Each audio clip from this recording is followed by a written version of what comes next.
Welcome to the men's room. I'm your host, the Appalachian American. With me, as always, is my boy Tommy Gunn. I'm the good-looking one. You looking real dirty tonight.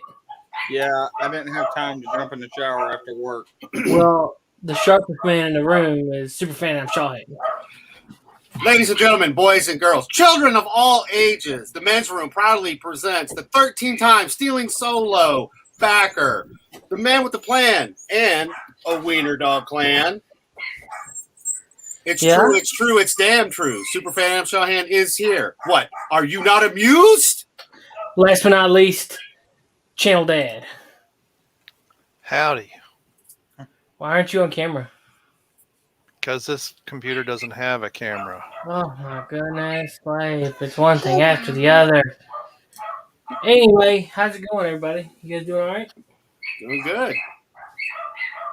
We've got little people. We've got the light show going on. We've got the men's room on the 64-inch in the background.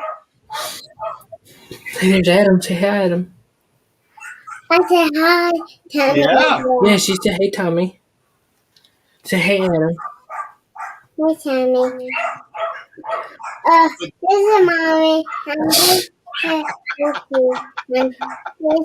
my Baba. Your Baba?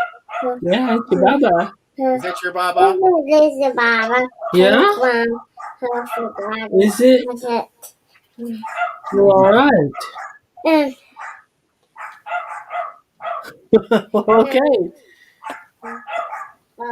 All right, well, why don't you go play? Say bye-bye to everybody.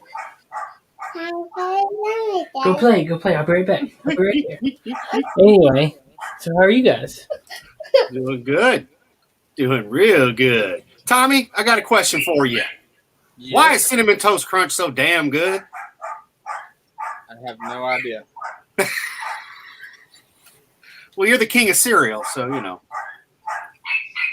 That is true. I'm more of a, what do you call it? Fruity Pebbles. I like my Fruity Pebbles. I got you. I had some Cinnamon Toast Crunch today, and I hadn't had it in a long time, and boy, it was quite tasty. It was rather delicious. I enjoyed it. Yes, I did. I enjoyed it. What do you think of the light show, Tom? Come on, what do you think? It is really popping in your house. You look like you're at, what do they call them, raves? Some glow sticks. Are the dogs making lights bark? Or is the barking setting off lights, or the lights setting off the barking? No, the barking's because my wife just got back from Texas. That's why I emailed when I said I might be a little late. That she's been gone over a week in Texas, and they just got back, so they're going ape shit because Mama just got home. I did this one just for you, Seth, though, because you know the lightning. You know we know the lightning. I thought you'd have a little bit of kick with that. My dad one time took nose hair trimmers and etched lightning bolts in my hair. Did he really? Yeah. I'd like to see a picture of that.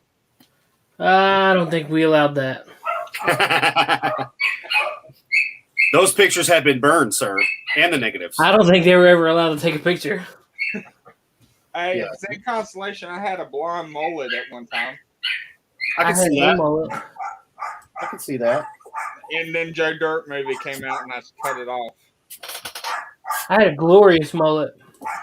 All right, Seth, are you ready? We've got Frank. Well, hello, Frank. Yes, Frank is here. And his daughter, Little Miss, is saying hello. Yes, I know. No. There you go. We had to move weenies today, so they got moved around. And they're very excited. Huh? They're very excited to be here. They're like, ooh, we're on TV. Yes, we're on TV. Wieners. Giggity. Nerd. Let's see what's going on.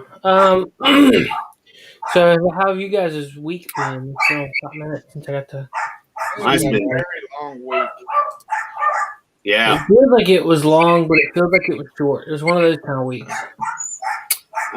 Well, I'm with Tommy because dealing with 18, now 19 wiener dogs all by yourself while your wife's on vacation in Texas for, 9-10 days. It's a long week, bro. Long week. Which you guys don't vacation together? Can't.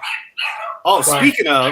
Speaking of, I actually have something that you guys will get a kick out of as soon as. So, as you know, sometimes forget and we'll allow it. My brother-in-law has special needs, Nathan. And when they came back, he wanted to get me something. So he picked this out.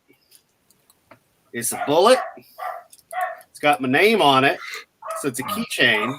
All right, keychain. And he said, well, Adam can put that bullet in one of his guns and shoot it. Arcade prop. But yeah. So like I said, but yeah, that's what he brought me back. He picked that out himself. So pretty cool. What's on it? My name. No, but like, is it leather? Yeah. Okay. Yeah. So there's the leather, and then the bullet. It kind of looks like a rack of ribs. One of these days, he's gonna drop it and figure out there was actual gunpowder in it. Yeah, it was funny though, man. When he was sitting there, to the moon, Alice, to the moon. But yeah, I was like, this is perfect. I was like, this is perfect for this show. I was like, so while in Texas and getting his first time in Texas, mind you, and he got to see the Longhorns and all that stuff, he picked that out. He's like, I want to get Adam something. And, he's like, oh, they had leather bracelets. And my wife was like, yeah, he doesn't really wear bracelets like that, Nate. So let's look at some other stuff. And he went and he picked out all on his own. He went and found it. And it's like, cool. I want to get him this. That way he has an extra bullet, was his exact words. He can put it in his gun and shoot it. You be Barney Fife. Keep it in your shirt pocket. Yeah. What part of Texas they go to? They were in Dallas-Fort Worth area. Oh, hey. Should have told her to go buy a gas monkey and take a couple pictures. Yeah, no, I'm going to do that. I just figure one day, I'm just going to kidnap you, and we'll definitely kidnap Tommy, and we'll con Lape into going again, and we'll go eat at the bar and grill and go check out the shop. Dude, that'd be so dope. I know, man. I know. Oh. I mean, I've got shirts and stuff from there, not from the actual store, but that I had ordered, back when the show was on and all that stuff back in the day. I actually have shirts from the Facebook group. They had limited run of shirts, but if you had joined and whatnot, you could get a shirt. You just had to pay for shipping, and I've got some of those as well. Along with on the back wall there is an autographed photo from Richard, because I was one of the first X amount of people to buy the book that he wrote. And so if you did that, you got an autographed photo, which I do have. Oh, that's rad. So along with many shirts, and we had bought the kids had all got stuff as well, shirts and whatnot. And they've got ladies wear, so everybody had Gas Monkey stuff. I mean, come on. I mean, I think a couple of the shows I was on here, I was wearing it. I said, how long before they banned the monkey? And that was literally what I was talking about. When is the monkey going to be too racist? This Gas Monkey, come on. Got a license plate, got an air freshener. I got all kinds of Gas Monkey stuff. I got one of the button-up bowling shirts that say blood, sweat, and beers. Yep. I've got the license plate that said that. And my S10, when Richard was up in Michigan, because you got to understand, man, back in the day, he legitimately was on his own Twitter. So when you messaged it, if he responded back, it was legitimately him, not somebody else. Oh, and he was going to sign the S10. Because I sent pictures of it. I had pictures of my kitchen table with the Gas Monkey tequila. Because as soon as that came out with the show, it wasn't even in the stores yet. You couldn't buy it in the U.S. And they shipped it here. I ended up buying that as well. And they reshared the stuff on Facebook. He's retweeted stuff. But yeah, I mean, legitimately, he was going to sign my S10. And he goes, everything's already scheduled. Like, I've got a guy that books everything. He goes, but if I can get away for like 3 seconds, he's like, I will gladly come and sign your truck. Oh, wow. So the only problem I had with them, and I didn't watch the Gas Monkey World, is when they did the biker build-off. And it was the OCC and all them. Paul Jr. or Jesse James. Yeah, I feel like they didn't deserve the win. I think the only reason why they did is because their show was the most popular at the time. Who? Gas Monkey got the first place. No, they didn't. They took second. Yeah, they took second against Jesse James, didn't they? Yeah. But Jesse James was coming out with the show, and so was he. And OCC was being canceled. So I felt like they only did that because of the shows coming out. Well, I mean, it did have a lot of presence. I know that he was on stage tweeting and stuff. It was funny because if you remember, you'd see him and he had his phone and he was doing this, and then all of a sudden a tweet would pop up. Yeah, that was like back when live TV was really live. But yeah, oh yeah, yeah. But yeah, they played second. It was a nice bike. I mean, Jesse did do his thing and was building it from scratch and whatnot, and then kind of messed up because it takes a little bit more to build a bike in that time frame. But yeah, it was a pretty bike. I'd have took it. Isn't that Fred? Huh? Wasn't that bike called Fred? Yes, it was. Yeah.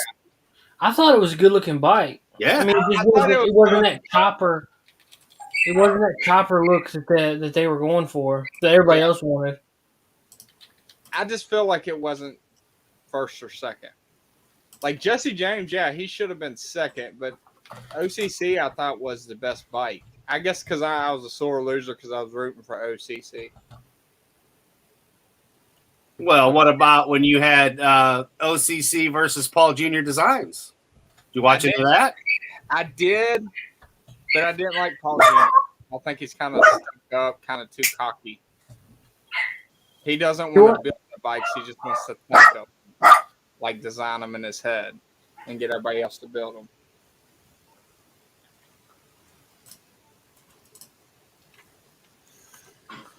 Here we go. Here's a share.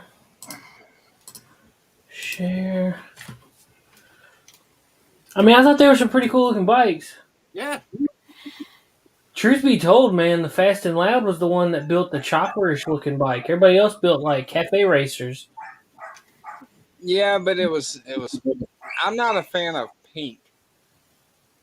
It wasn't pink. It was like a metallic red. Yeah, it was red, bro. It looks pink. Well, in that picture, yeah. Yeah, but when they did the bike and they painted it, it was a metallic because they kind of told you about everything. Yeah, it was like a metallic red. Yeah, but Junior's exhaust looks awesome on that bike, and I like well, the but wheels. I like the Ford inspired front grille around the backbone. Yeah, and down around the front. I mean, they were all cool looking bikes. I don't really like red hubs and red wheel spokes and all that. But the forks on Seniors was awesome. I mean, it's cool if that's what you like. Well, I mean, if he's not going for a chopper look, I understand you were wanting a chopper look too. Well, I mean, when you really it ain't that I want a chopper look. I like cafe racers. I think Jesse built the better cafe racer. Yeah. Because, I mean, that's more of a traditional look of a cafe racer, where he built like a futuristic bike that, I mean, I don't think it looks bad, but it's just odd. Not your cup of tea. No, I'd ride the fire out of it. That's the problem. There ain't no cup of tea. It's just I want to ride them all. But I mean, I think I would enjoy. I don't know which one I would enjoy more, but they're all unique, realistically. Was one airbag? More than likely, one of the Tuttles. The Tuttles loved air ride. Yeah, that's what I was thinking. But I'm sure the rear Senior's bike was airbagged. Because I mean that's just popular. Well, they did that Cadillac back when that was badass. When the Caddy bike, was on air and it just dropped right down and you got off it. Yeah, I would have loved to have the Black Widow bike. I thought that was the best bike they ever made. They had quite a few that I liked. Back when Junior was OCC, and even when Junior went on his own, there were some pretty cool themed bikes too. But at the end of the day, man, it is what it is. He was kind of a broken record though. When he like really set into his new shop and stuff, he was making the same bike, just different colors. Who? Junior, because he made another Black Widow bike that was green. Yeah, there was a the, few. the anti-venom. Yeah, the anti-venom bike. I mean, it was different. It was similar, but they were definitely different bikes. They weren't identical. Right. A lot of they used the same frame and suspension on a lot of their bikes. Which I mean, if you if you find something that works well, you don't change it. Yeah. I mean, frames are cool. Like, I mean, they were a custom shop, so I mean, they would build their tins, their fenders and tanks and bars and stuff like that. But they would use very similar, or the same frame. Now Jesse James though, he made everything from old tools. Like, you watched him make it. He literally hands on with the tools. Yeah, well, he's an old school fabricator. Yeah. I mean, he uses a lot of the old, like the hammer wheel to stretch out the metal and stuff to make it, round. That's how he does gas tanks and stuff. I mean, that's cool, but it's way longer. Yeah, that's where he ran into problems. If you remember the footage and everything, because he had to bring more people in because he was running out of time. And granted, that was badass that he literally he didn't go buy a frame; he made a frame. I will give you that. But in that competition, it didn't really help him. No. Because, if you've got 6 weeks to build a bike and then you've got the idea you're going to build it, and that's great. And I mean, all these guys are really, really badass when it comes to stuff. OCC the most were the ones doing it on the computer. Paul would kind of do it. Junior would do it from his head, and they kind of would go. And I'm sure they use computer stuff too, because, I mean, look at who we're talking about, the Tunnels. But when it came to Gas Monkeys, I liked theirs out of all of them the most. I was just big time. I was like, yep, that's the bike I would. Out of all of them, it's like if you could pick one, I was like, I want Fred. Got Fred, please. I think Fred was a more classic. Yeah. I think that was a more classic chopper. Chopper-ish. I mean, don't get me wrong. I'd have took any of them. I'm not gonna. Right, dude. I would have rode the crap out of all of them. When they were making those, the Black Widows, because they ran that run of them where they remade them for the public, and it wasn't identical, but it was close. Back OCC when they were doing like the custom bikes by X amount. I don't remember how many they were making. Like, that'd have been great, but I don't got $50,000 for a chopper. That's the anti-venom. Yeah. That's why I think you were a little confused, Tommy, because those two bikes, they're close.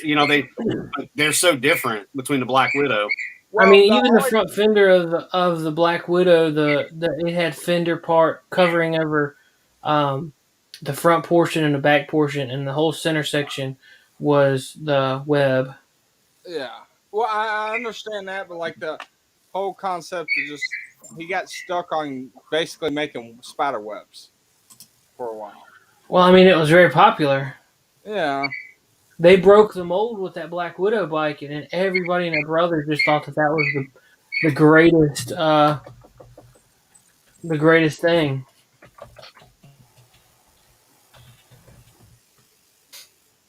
Oh yeah. I mean, that Black Widow bike was cool though.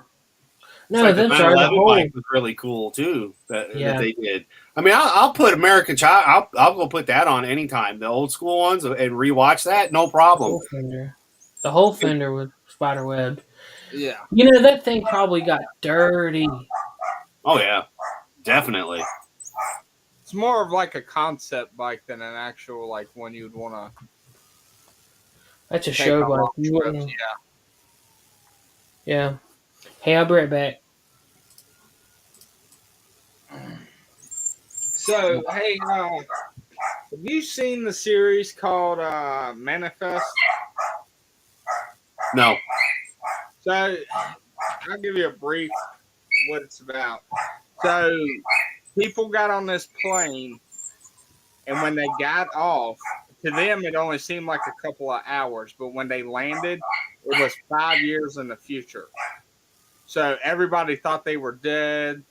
Wives got remarried, husbands got remarried. There was twins, and one got on the plane, one didn't. So now one's 5 years older than the other twin. And you're like, okay, that's weird enough. But then it goes to they hear their voice in their head telling them to do stuff. And if they don't do it, the voice just keeps getting louder and louder and louder until they do it. And it was actually like I got up to like episode 4 last night, and it was actually really good.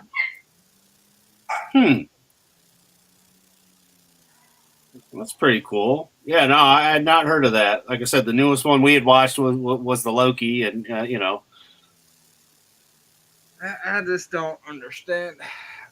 I get it for 2 reasons why people are complaining about it. I don't. I think they're just whiny bitches. One, it brings, to be honest, it brings people to watch the show to see what's bad about a show. Like, complaining about a show right now is giving people so much ratings. And the other reason, I understand the Infinity Stones, but you're not seeing... That might not be what's really happening. You really don't know until you watch the next episode and the next episode. So when is Loki set? Basically, right after Avengers in 2012. Yeah. Okay. And see, that's the thing, though. They're bitching about the Infinity Stones, and to me, it's bullshit. It was already explained that you can't take it from one universe to another universe and all that kind of stuff.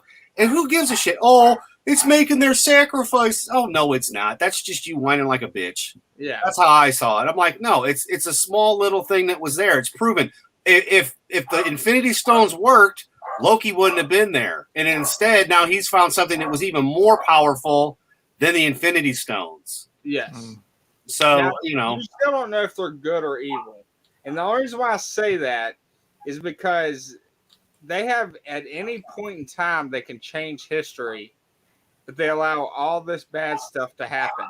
Like, they could have jumped in and stopped Thanos from snapping his fingers, but instead they just watched it. So I'm curious if they're not actually villains. Well, but remember, they took the multiverses and made them into one universe, so they've already seen that. It's kind of like the Matrix, right? Like the Matrix movies. They're like, this will be the 9th time that we've now destroyed, whatever the hell the line was. So think of it along those lines. But I don't think they're human. Well, they're big lizard people. No, they're not human. The ones that created it, but the people that are walking around, I don't think they were actually human, because he said, I've been here my whole life. Right. Well, think of it this way. What if, as a variant, your choices are we kill you or you work here? That's why I was kind of sliding that way. Now, do you like Doctor Who? I have only watched some of the original Doctor Who's. Yeah, that's what I'm talking about. That's what vibe I get from it, is a Doctor Who vibe with the whole time travel stuff.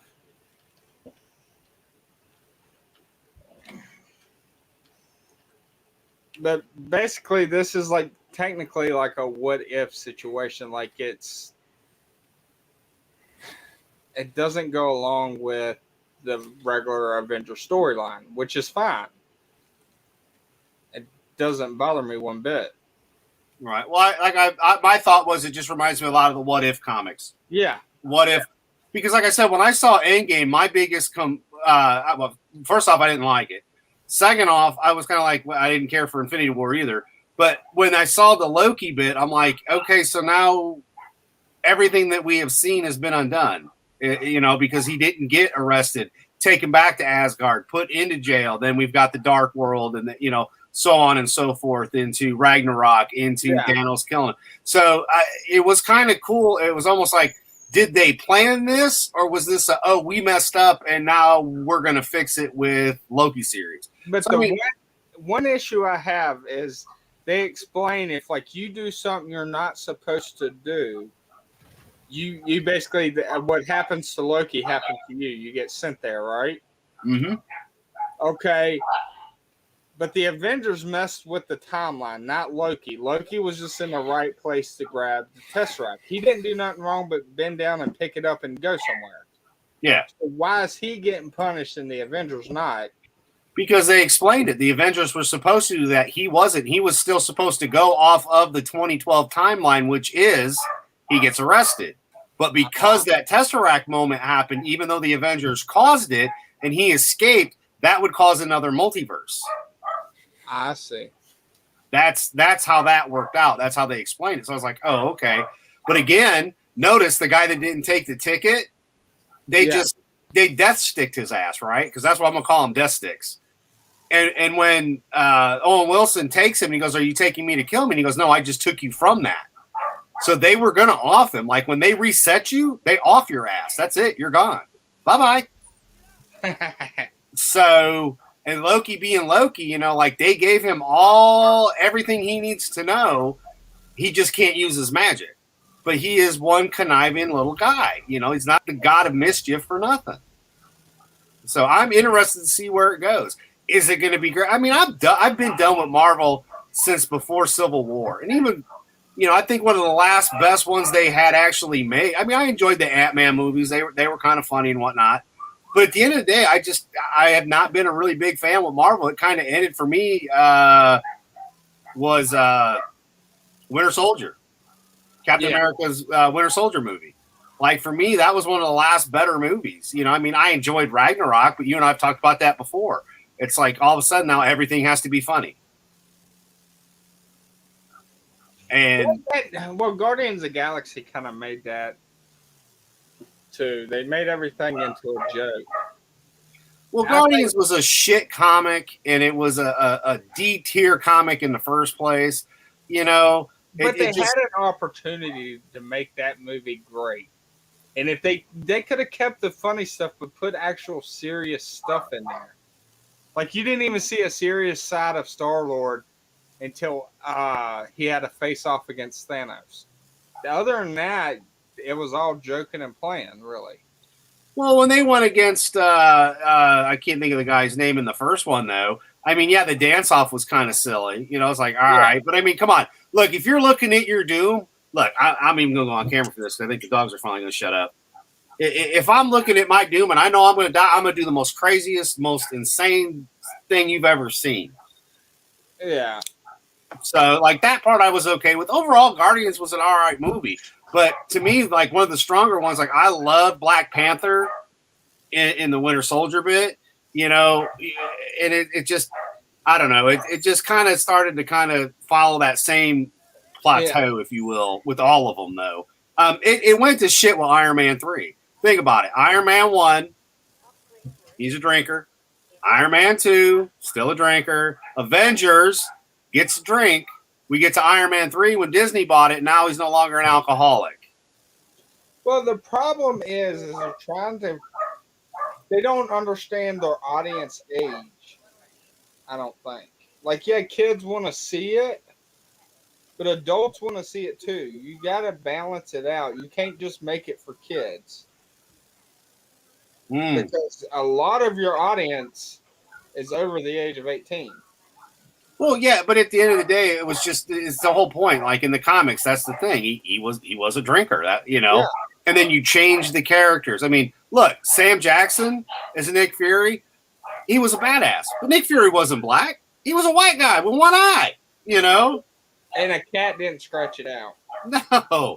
No. But I mean, at the end of the day, it is what it is. Like I can watch all of them. Like everybody bitch, moan, and complain about Brie Larson and Captain Marvel. Was it a great movie? No. Can you sit there and watch it? Just turn your brain off and go, okay, whatever. Yeah, actually, you kind of can. It's, at the end of the day, it's just a sci-fi movie. And I guess maybe, Leif can chime in on this since we're the older guys here. But if you're just sitting there watching it and you hate it that much, if you can't find any joy in it, why are you doing it? I mean, overall, I can watch any of the Marvels. They're not my, and I went back, as you know, Tommy, and I gave you a list of kind of my stuff that I liked in my top 10 from back in the, 8-9 months ago when you guys had done it with Tony Tonedeaf from Clown World Reviews. So I mean, and I was listening. I put mine in there, and I don't have to give reasons because I'm not going to sit here and type a paragraph. Yeah. But that was how I felt like when X-Men first came out in the 90s, 99, 2000 time frame. That was the shit, dude. It was like, oh, this is awesome. Well, I'll tell you, it's funny you say that because, see, I grew up, we didn't really have cable that much. But we finally got cable. We had HBO. And that was the very first movie I watched when we finally got cable was the first X-Men. And I liked it. I thought it was good. Now, the problem is they took too damn long to make the other ones. That Wolverine was aging really fast. And Wolverine ain't supposed to age. Second one wasn't too bad. They gave him more of a haircut, though. Instead of being all grizzly and shit, they gave him the haircut and whatnot. Even the second one wasn't too bad. They had a couple of missed opportunities and whatnot. I just recently rewatched them because, as you know, they're on the Disney. Yeah. Plus, I still think Days of Future Past was one of the best. Like I was always Iron Man 1 was my number one. Still to this day is. Then Deadpool happened, and then I liked that. And then Days of Future Past was my number 3 when it came to favorites, just how they went. Mine was Apocalypse. I know there's a bunch of CGI in there, but it kind of explained why some mutants were stronger than others. Like your main mutants were Storm, who else was it? Magneto. They were like the real strong ones, and they explained why. But the only thing that made me mad is they made Apocalypse too weak. Oh, in the Age of Apocalypse one you're talking about? Yeah. Well, that's the thing. Like, the cartoons were great. Oh, yeah. Those cartoons that they had in the 90s, man, that was the shiznit. You had Spider-Man. You had X-Men. It's one of those things where it's like, okay, great. So if you had never read a comic or anything, it would be enough to draw you in. And then as a young kid, you're watching that, and then you start getting the movies. And a lot of times the movies were nowhere near as good as the cartoons, I feel. Especially when you go to Days of Future Past, Part 1 and 2 in the animated series, where you have there was one that they did. My brain just shut off on me. Age of Apocalypse. It's when Xavier died. It was the cartoon that launched the comic series. It didn't go the other way around. Because of the cartoon, then they came up with the comic series afterwards. But that was always one of my favorite ones because that's where Wolverine and Storm are together. And then they took it a bit further when they did the comics, which is where everybody split up. Legion, Xavier's son, goes to kill Magneto, and Charles gets right in front of him, and he's dead. So then there's no X-Men. Yeah. So Magneto's the good guy, and Cyclops has one eye because Wolverine cut out, he's got his claw marks, and then Wolverine doesn't have the hand because it incinerated the hand with the eye blast, and he had a gun and stuff. So if I wasn't so lazy, I'd get up and go get the figure, but it's the one that I bought that I had the whole set back in the day. Yeah. But I mean, like, those were good comics, and the cartoons were really good. But when you look at what they did, like, I thought First Class wasn't bad. X-Men First Class was pretty good. All right, we're going to go this route. Then we get Days of Future Past ties in. Then you go to Age of Apocalypse. Then you go to that piece of shit, Dark Fate wannabe, whatever the hell it was. That was horrible. And just like X-Men 3 was not really that good. It's like, well, here's my issue about it. I hate when they recast a main character. Like, there's only one Wolverine, and that's what makes it so good. But what fucked it up for the Hulk is they couldn't decide on a Hulk character. They can't. There's so many freaking Spider-Mans it's hard to keep up with. Who else is it? But now they're going to put a new Wolverine, which I understand why. The guy's aging. It ain't going to make sense. Well, I thought Logan was absolute complete horseshit. I didn't like Logan. I mean, what people don't seem to understand is that opening sequence, that shit really happens in certain areas. Like, that's no joke. They will kill you and steal your freaking wheels. Like, that's not a joke. Look at the newspaper, people. And to me, it's like, okay, now all the mutants are Latino. They had to go over the line to Mexico in order to, like, this is so stupid. Why can't you just bring the new X-Men in as the new X-Men like in the comics? Why do you have to get all political and whatnot? Yeah. To me, I know Patrick Stewart, because that was supposed to be the end run from the original X-Men from 1, 2, and 3. Basically that was a wrap up. Then you've got the reboot, if you will, of First Class and then those 3 movies, which is supposed to lead you somewhere else, right? So I don't know. I enjoyed with Spider-Man, you can argue the fact that then, that they can always go into the Spider-Verse because you had the first 3 movies. That was one thing. Then you got the Andrew Garfunkel crap as well. Then now we got the Tom Holland. So I'm tired of a kid, Peter Parker. He was in college when I started watching the cartoons from the 80s, man. And even in the 70s, the cartoons, he was already, Spider-Man and His Amazing Friends. I think that's like 83. Somewhere around that time frame, they were in college, man. Didn't Jeff and all them do the math on that he was only in high school for like 4% of his entire run? Yeah, something like it, 10 or 12. Like that. Well, even the live 5%. action, the live action TV movies, I guess, because I don't think they tried to make a TV show, but I think there were 2 or 3 movies made for TV movies. He was a grad student. Doing research, and it makes sense, that he would, they were doing some radioactive stuff, and that was one of the things that was very neat about that was him climbing down. They had a way to lower the stuntman, as well as go. Oh, so usually it got kind of old, but you'd have his perspective as he went over the ledge to down the wall, and to be able to do a camera that way, that was a big deal. Oh yeah, but yeah. I don't understand. Was Andrew Garfield, was he a teenager there?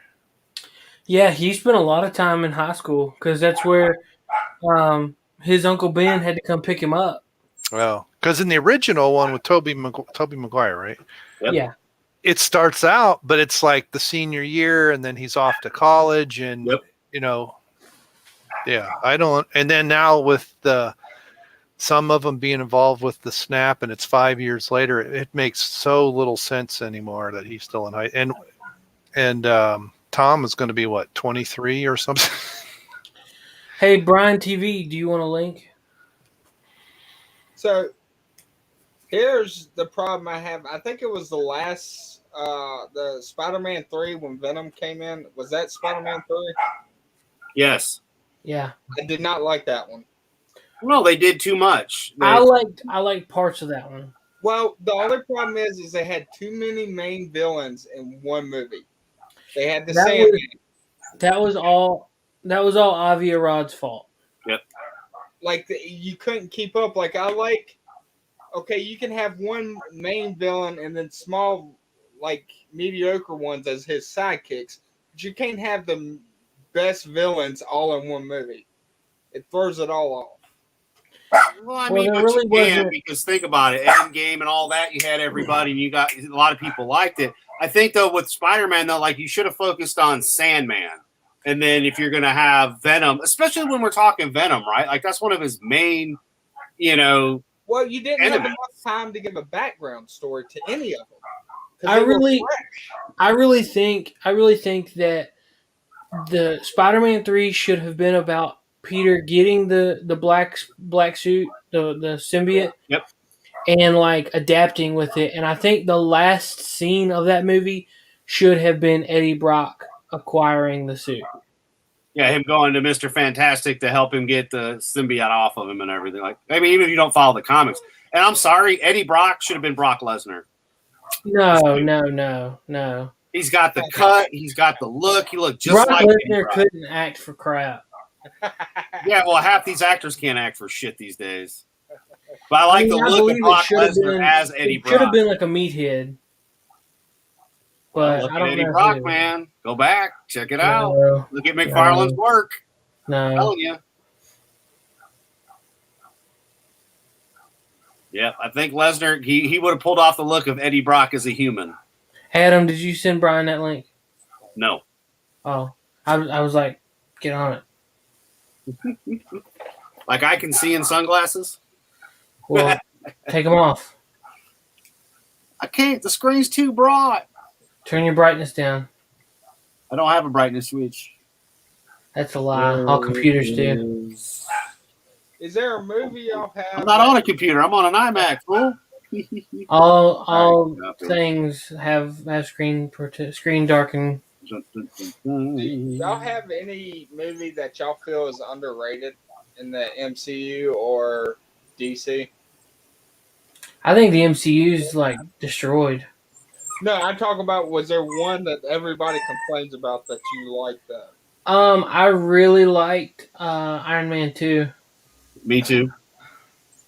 I also enjoyed the Fantastic Four first runs that they did. I would like to first one, see not the second one. I haven't. I mean, I've seen it, but I don't remember it. Right. I didn't like it. I like the first one, not the second one. I would like to see Rise of the Silver Surfer again. I haven't seen it in a really, really long time. I sent it to your Discord, Bri. Thank you. Yep. I think that, well, underrated. I don't know. I mean, I think Marvel's overrated right now. Yes. I think Marvel's about to die. Yeah. I really do think that it's on the way. Like, this Phase 4 is going to be nothing. Well, I'm not excited about anything. I mean, it's. Are you really that excited for the Marvels because they already know Brie can't carry a movie? I'm not. I mean, I saw the cartoons and whatnot, but I don't care about this shit. I'd rather go back and watch the cartoons than watch the crap that we're watching. Yeah, that's actually true. That's true. It's written better. I mean, I know it's drawn and whatnot, but at the end of the day, it's got such better writing. Well, not only that, they don't just spend all their money on graphics. Seth, I do want to warn you. Do not wait. You have 2 hours of your life that you won't get back if you watch Rise of the Silver Surfer. And I say that with coming from a place of love, because in the movie, Galactus is this big giant cloud. He's not. You don't get to see Galactus. It's like you've seen the movie The Ten Commandments. Yeah. Where the Angel of Death was a green cloud. That was more exciting than the appearance of Galactus. I honestly just don't remember it. Well, that's why. When a movie really sucks, when it's not making fun of it, like it's not memorably like bad sucks, but just sucks, you just forget about it. But especially when he what's his name got everybody's power. What was that? Who was it? Was it a Super Scroll? No, you're talking about Reed Richards. Yeah. Reed Richards got everybody's power. Yeah, I forgot about that. Yeah, that's right. Because they were on the Eye of London, and it broke, and like Reed Richards was like using everybody's power to fix it. Wow. I think what we need to come back to are these 15-minute, 20-minute shorts, but not in the way that Quibi tried to do it, but where it has a means to an end. Like it turns out to be a 4-hour-long movie. Like there's a couple of Batman serials from the 40s, where you go to the theater and before the main presentation, you get to watch this 10 to 15-minute episode of Batman, and it continues the next time you go to the theater, because you didn't have television back then. You went to the theater to see a newsreel cartoon, a serial, and then a picture. Yeah. And so you can find it on YouTube. Like it's a Batman serial. It's called The Electric Brain. That is well done. And they also have a Captain America serial, which ain't that great.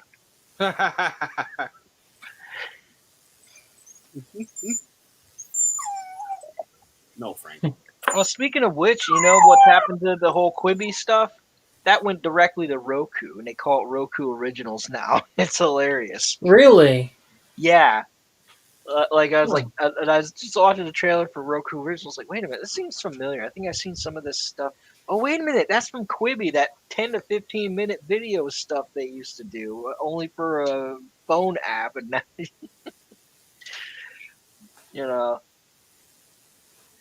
But We yeah, what's that?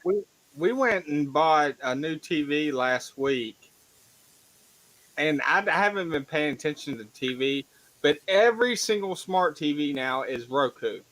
It seems like. Not everyone, but a And lot of them. not every Roku TV is a smart TV. Right. Yeah, but like 90%. Like when I went to Walmart to get it, it was like 90% Roku. Well, Well, I that's mean, because they've got a big contract with Walmart. yeah. Yeah. I was gonna say, man, you got to understand. For a long time, like Sony had their own version, Samsung had their own version, and it wasn't Roku and it wasn't Google either. Like they had Samsung's own version of everything, and then you'd have the apps and all Well, that. I'm not dissing Roku though. I kind of like their setup, but it just seems like that. Like I have one of the first smart TVs they ever came out with in my room. It sucks, but I got it. My living room TV is a Vizio smart TV, and I wish that I had just got a Roku TV. See, I think smart TVs are retarded, and I will tell you why. Because then if they decide to update, and then all of a sudden the apps can't update anymore, because that's a Sharp behind me. Half of the stuff, if I go onto the Sharp thing to go say watch some of the app stuff, there's barely anything that functions anymore because it's so out of date. Because it is older. It's one of the first LED TVs that came out. Certain things still work on it, but you can't update it like you can like the sticks or your phones or anything else. And I'm not going to go buy another 64-inch television, man. I'm just saying it's. No. Well, see, mine, I just use my Xbox because the smart part is too damn slow. Yeah, I got you. I mean, like right now, I've got an Amazon Prime stick in there, so we're watching us on the TV via that way, even though it has a YouTube. But like you're saying, Tommy, if I were to go to the YouTube on the TV part, we might as well be back on dial-up. Yeah, it's, for when it comes to television, it's better to get either a Roku TV or a TV that's just a basic TV with the HDMI inputs, and just get a Roku stick or an Amazon Fire Stick, and just do all your apps that way. Or use your gaming systems. Yeah, my all my TVs upstairs in Lucy's room, Right. my office TV, and my bedroom. I have just regular TVs with Roku's hooked up to them. Heck yeah. And they almost work better than my smart TV downstairs. And another thing that aggravates me is that I have a Vizio smart TV, and Vizio doesn't have a contract with Sling. So I use Sling service. I paid for that, and my parents paid for Hulu, and we swap logins. Right. Well, I can't access Sling on my living room TV. Oh. Yeah. So if I want to watch, you'll have to get a Roku stick or Amazon Fire Stick to do that. well, I would, but what I do is I've downloaded the Sling app on my phone, and I just cast what I want to watch to the TV. Oh, and then cast the TV. Okay. Yep. Yeah. That is a nice feature, I will say, when it came to phones. When they actually finally did that, where you don't have to plug the phone in and then plug it in the back and all that stuff. I will say that is pretty cool. I have a 56-inch, I think, plasma upstairs from Best Buy. It was the Best Buy brand. I don't know. It might be busy. I can't remember, dude. I'm not going up there to look. But like, I've had no problems with that. But that's what I've done the same thing though, Tommy. Like I had the PS4 on it or the Xbox One on it, and then was streaming that way. And then my wife she likes that Roku shit. I don't. I'm fine with Amazon because done. Although I can work either of them. It's just like I can work anything on an iMac or a PC. It doesn't, like, to me, it's all the same. There's no difference. Dude, I've never used a Roku on Amazon. Do they have like volume controls on the remote? Yeah. Okay. Yeah, you can set your TV, turn your TV on and off, turn the volume up and down, all that stuff. Well, that's nice. Euler Greg, yeah. I mean, the original Batmobile was a car. Sorry, OG. I forgot about the chat. I didn't click over on it. Hold up, Brian. Hold up. Hold on. There it is. That's the original Batmobile. Really? Yeah. That's cool. Yeah. Yeah, it's got the Golden Age of Batman right here, Volume 1. Huh. Yeah. That's dope. I like Oh that. yeah. Oh yeah. Yeah, Yeah, the TVs, and man. There's something else. even there in the 1939, he's described as as the bringer of vengeance to criminals everywhere. I was like, well, they established that pretty early. Mm-hmm. And I heard that the reason why Robin was created is because it looked too weird that Batman was talking to himself all the time. And I got like 3 stories in on that. It's like, yeah, he's talking to himself a lot. Oh yeah. And not even thought bubbles. It's like actual speaking balloons too. Heck yeah. Right now, I'm reading the first appearance of the Batarang Nice. and the Batplane. Oh, the bat plane. Yes, yes. Yeah. So, y'all have heard of 5G, right? Yep. Nope, never heard of it. So my problem with it is, it's no better. Well, Tommy, 4G wasn't much better than 3G because we don't live in these big cities where the shit's really at. The Well, only see, reason the only reason to get 5G is if you just want to get off this planet faster. Well, see, like my phone, we had to upgrade when we did, and it came with 5G. He had to. Gun to the head. You have to. You must Well, our phone, follow. well, they Sprint blended with T-Mobile, and Yeah. they went 5G. So I was like, "Oh, cool! My internet will go faster." No, sometimes it's worse than 4G. I was like, "This is a bunch of bullcrap." They say it was faster, and it does nothing. Because they still got the 4G towers are running everything off. Like I said, man, you don't live in one of these big ass Yeah, cities. dude, there's hardly any 5G towers around here. Yeah, man. That's why. Yeah, exactly. Thank you. So that's what I was trying to say. It's you don't live in the right area. If you lived in the big cities, man, then it'd be different. But it was the same with 3G and 4G, right? They wanted you to switch to 4G, and it was the same thing. There was no 4G towers in my area, and even though I'm by Notre Dame, didn't matter, man. It just Yep, it didn't. that is the Batmobile right there. Dude, that's dope. I mean, I don't really care for the red, or was it supposed to be just like an angle of light? Now, remember, and this was the 1930s, late Yeah. 1930s, early 1940s. So color was all the rage. Right. I love it.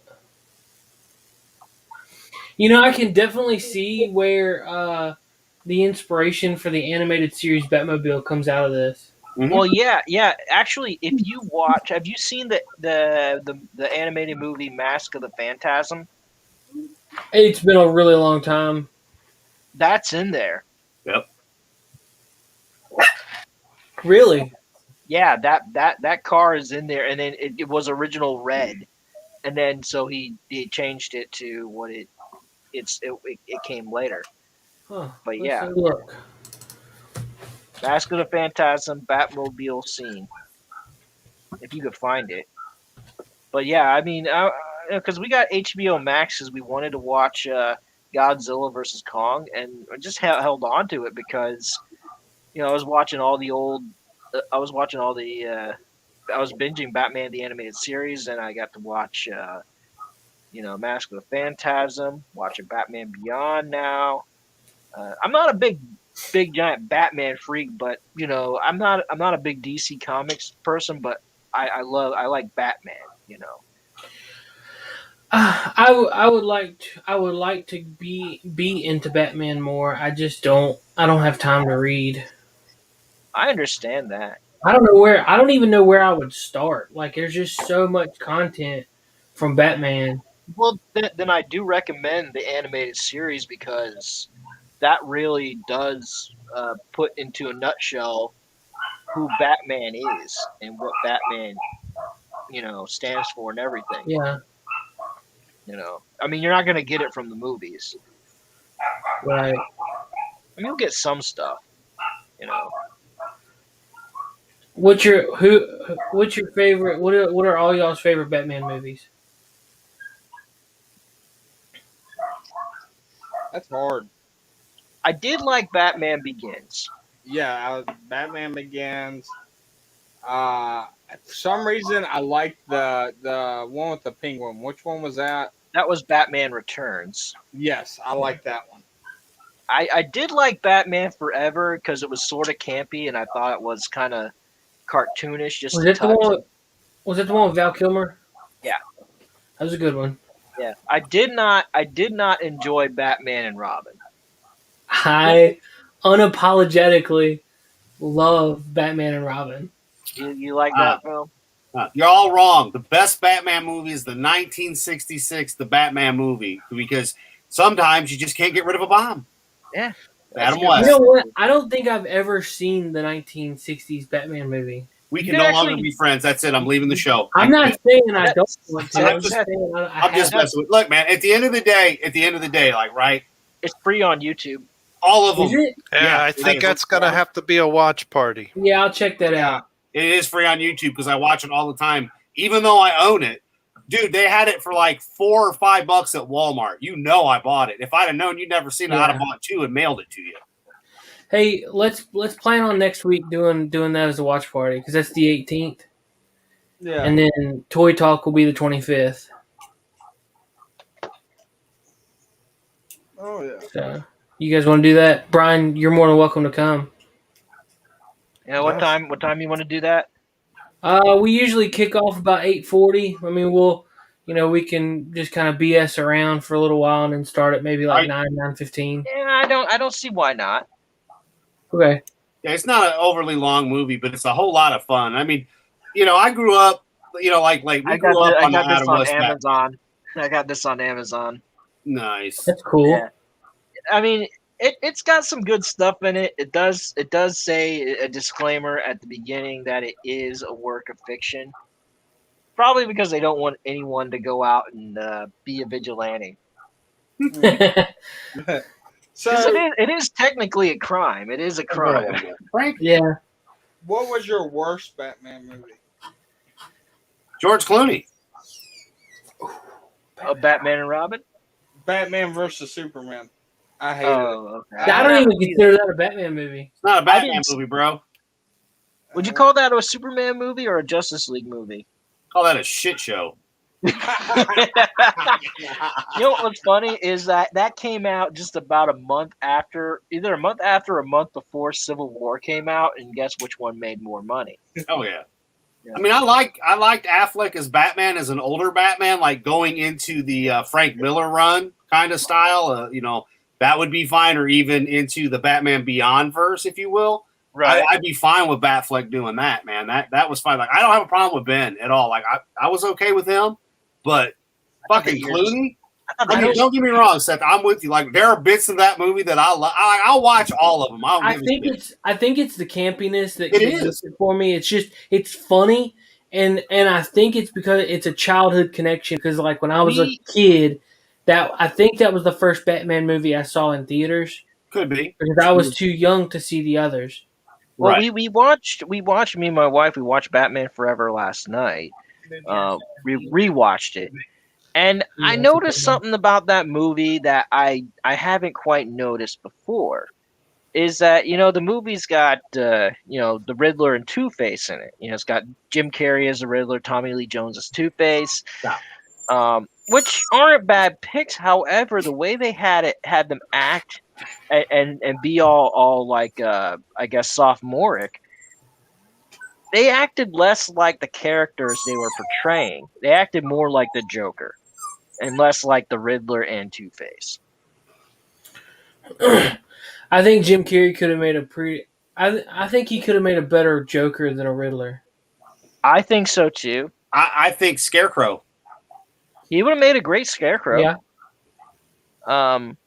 Although rewatching, because we rewatched the original 1989 Batman movie with Michael Keaton and Jack Nicholson, and notice when you watch the movie that Jack Nicholson gets top billing, gets more screen time, and Michael Keaton barely acts.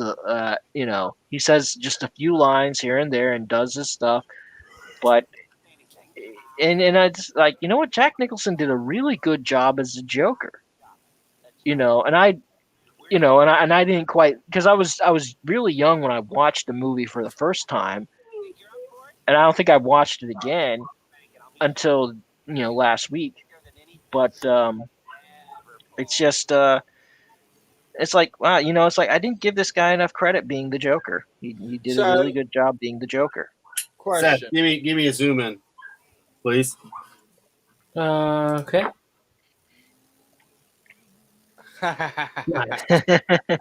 Yeah, buddy. There's one of them, and then, of course behind me he's got all the buttons. All the buttons. Thank you, Seth. I'll be honest with you. Nicholson is my number 2 because I love Cesar Romero. Again, Really? 66. Oh yeah, the fact that he refused to shave the mustache and they put it over it and just. I mean, I love Nicholson. Don't get me wrong. And a lot of people like Ledger.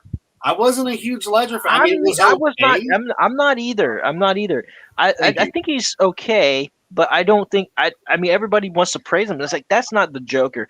If you want to see the roots of the Joker and see it depicted well, look no further than Batman the Animated Series and see Mark Hamill do his thing as the Joker. Yep. And that should be the template of anyone who's looking to copy or emulate the Joker.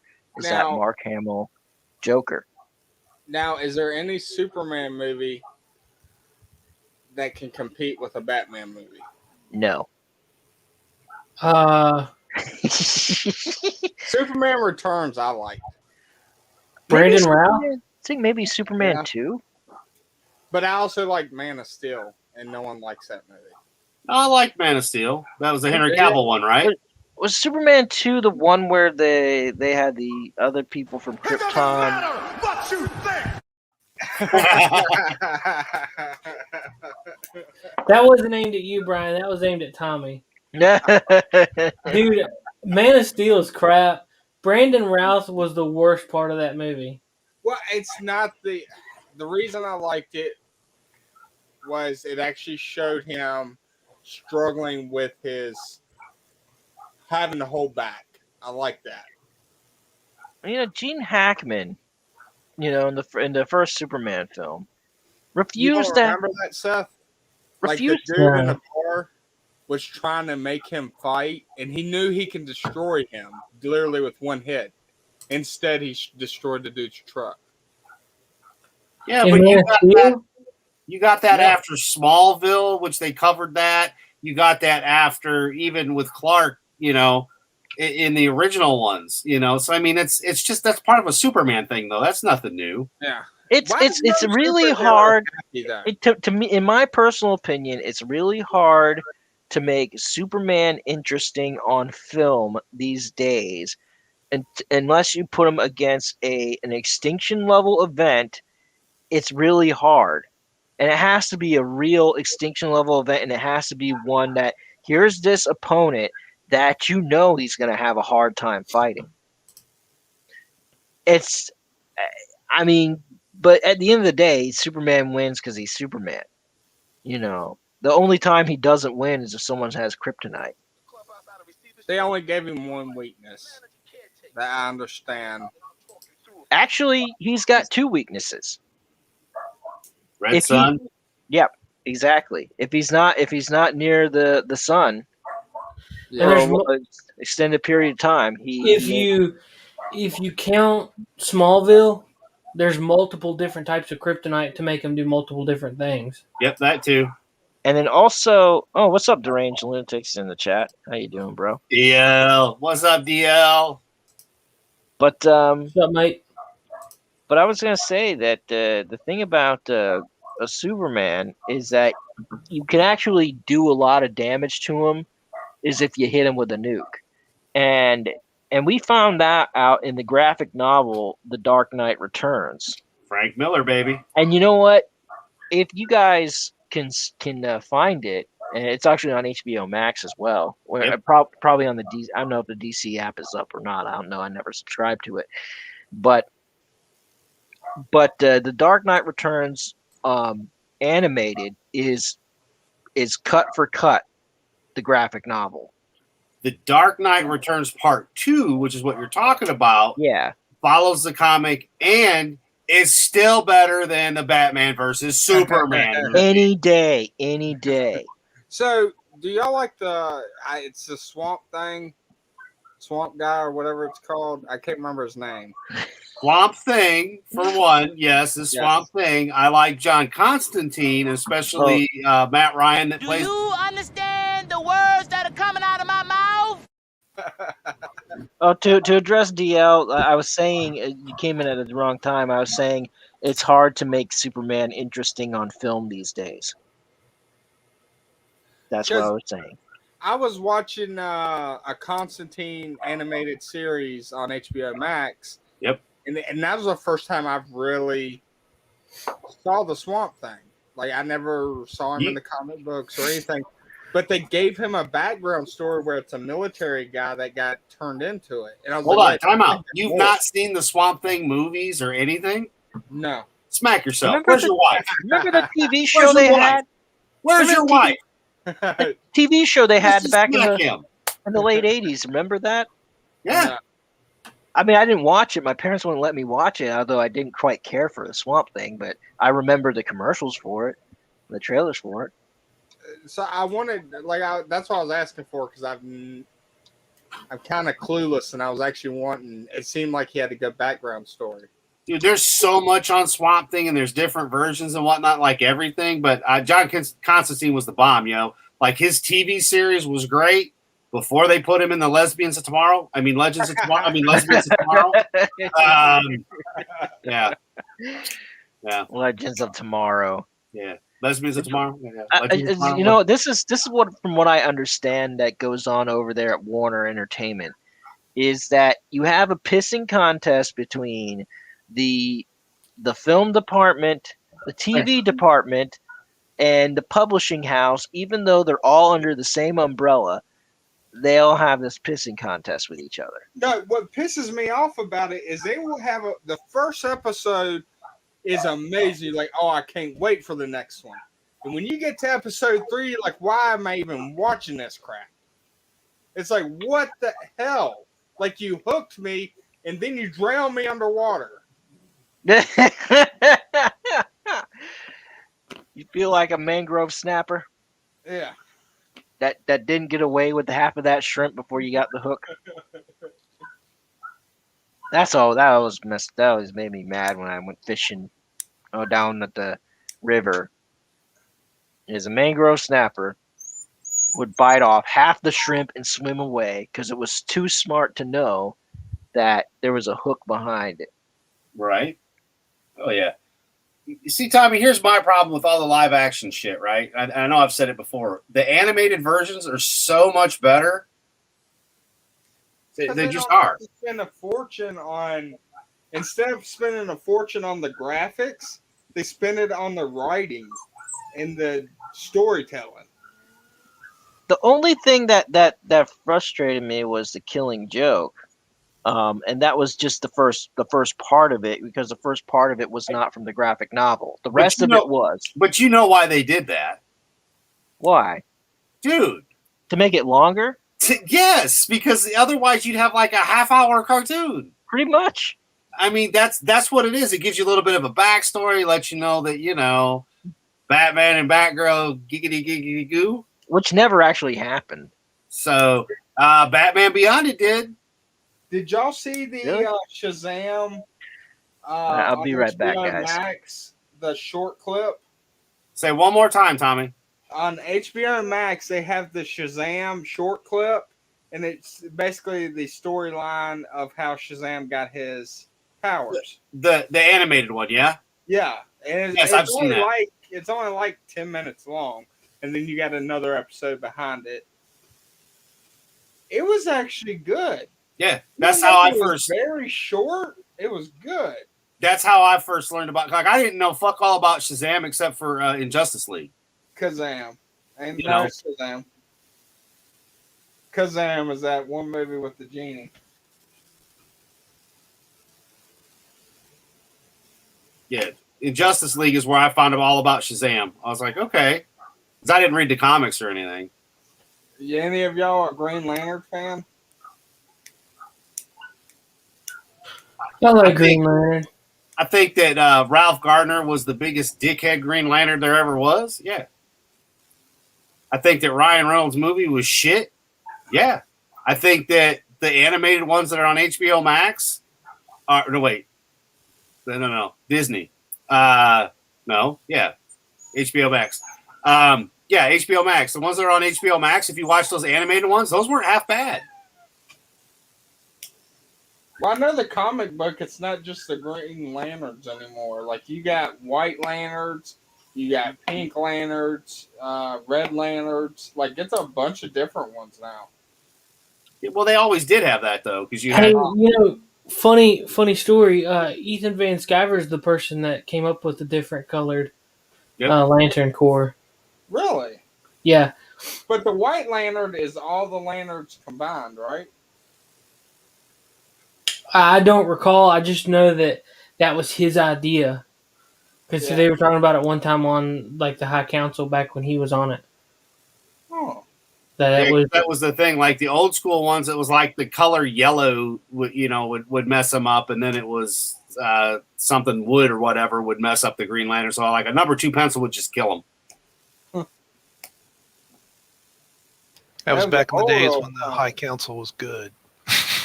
The OG High Council, baby. I haven't really watched much of the new one. I didn't really watch any High Council after they kind of disbanded the original group. Not due to the people that were involved, but it wasn't the same. And then even now, it's like there's just two. I've got my own show that I'm on Tuesdays. You know, there's a lot of other shows. I'm in the chats and stuff. That's like I ended up being on live last night on the Clown World Review with Tony and Epithet, ETEP rather, Wakulian, and Angelus Draven, just because I was like, hey, can I jump in? I kind of pulled what I did to you guys. I was like, hey, can I just jump in for a few minutes?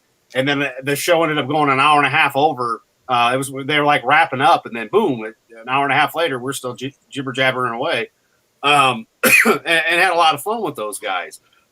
Which you'd had both Tony and Pete on here, and because I'm all caught up. Like I've caught up to where I finally first made my appearance, and of course I've been here ever since. In August it'll be a year. But I've gone through all the old men's room streams, like all of them. The shit that I wasn't here for, all of them. And I was making fun of Tommy a little bit, and he was seeing the comments with the ambulance. But yeah, I mean, I had a lot of fun going back and watching the stuff, pre me being in it and everything. And, of course, I've been here ever since. So and I was already watching the show and in the chat and everything before I became a part. So a lot of fun. I got to go back and catch some of the old fan cast ones, too, when the guys were jumping on it. Because I've seen quite a few of them, but I didn't see all of them. I'm a completist. I like to finish everything. But it's been a lot of fun for me doing that because there's been fuck all on for TV. But I'm at that point where I'll go back and watch older stuff that I like versus this newer stuff coming out, man. It's shit. It really is.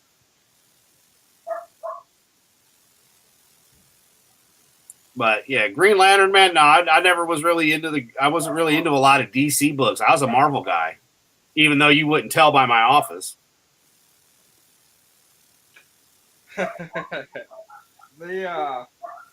Honestly, I started out as a DC, but I don't know. After watching when it was DC, but then I started watching the original Hulks, and I got hooked on Marvel like crazy. The Bill Bigsby. Yeah. Lou Ferrigno, the best fucking Incredible Hulk we ever had before the CGI garbage. Oh, yeah. Yes. You know how come he only changed one time per episode? Huh? Do you know why he only changed one time per episode? What? budget, man. That's a whole lot of green dust they're putting on him to sweat off.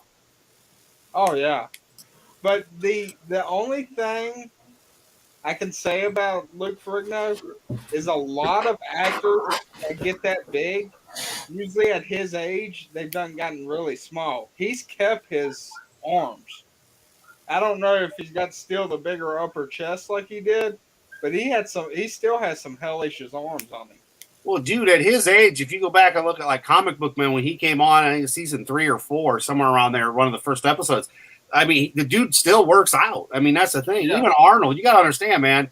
Like, had Arnold not took that time to be the governor of, communist California, I think he'd still be, he'd still be pretty. They're not going to be as they are in their prime, right? I mean, the older you get, the harder it is to do shit, and you just man, there's just no way.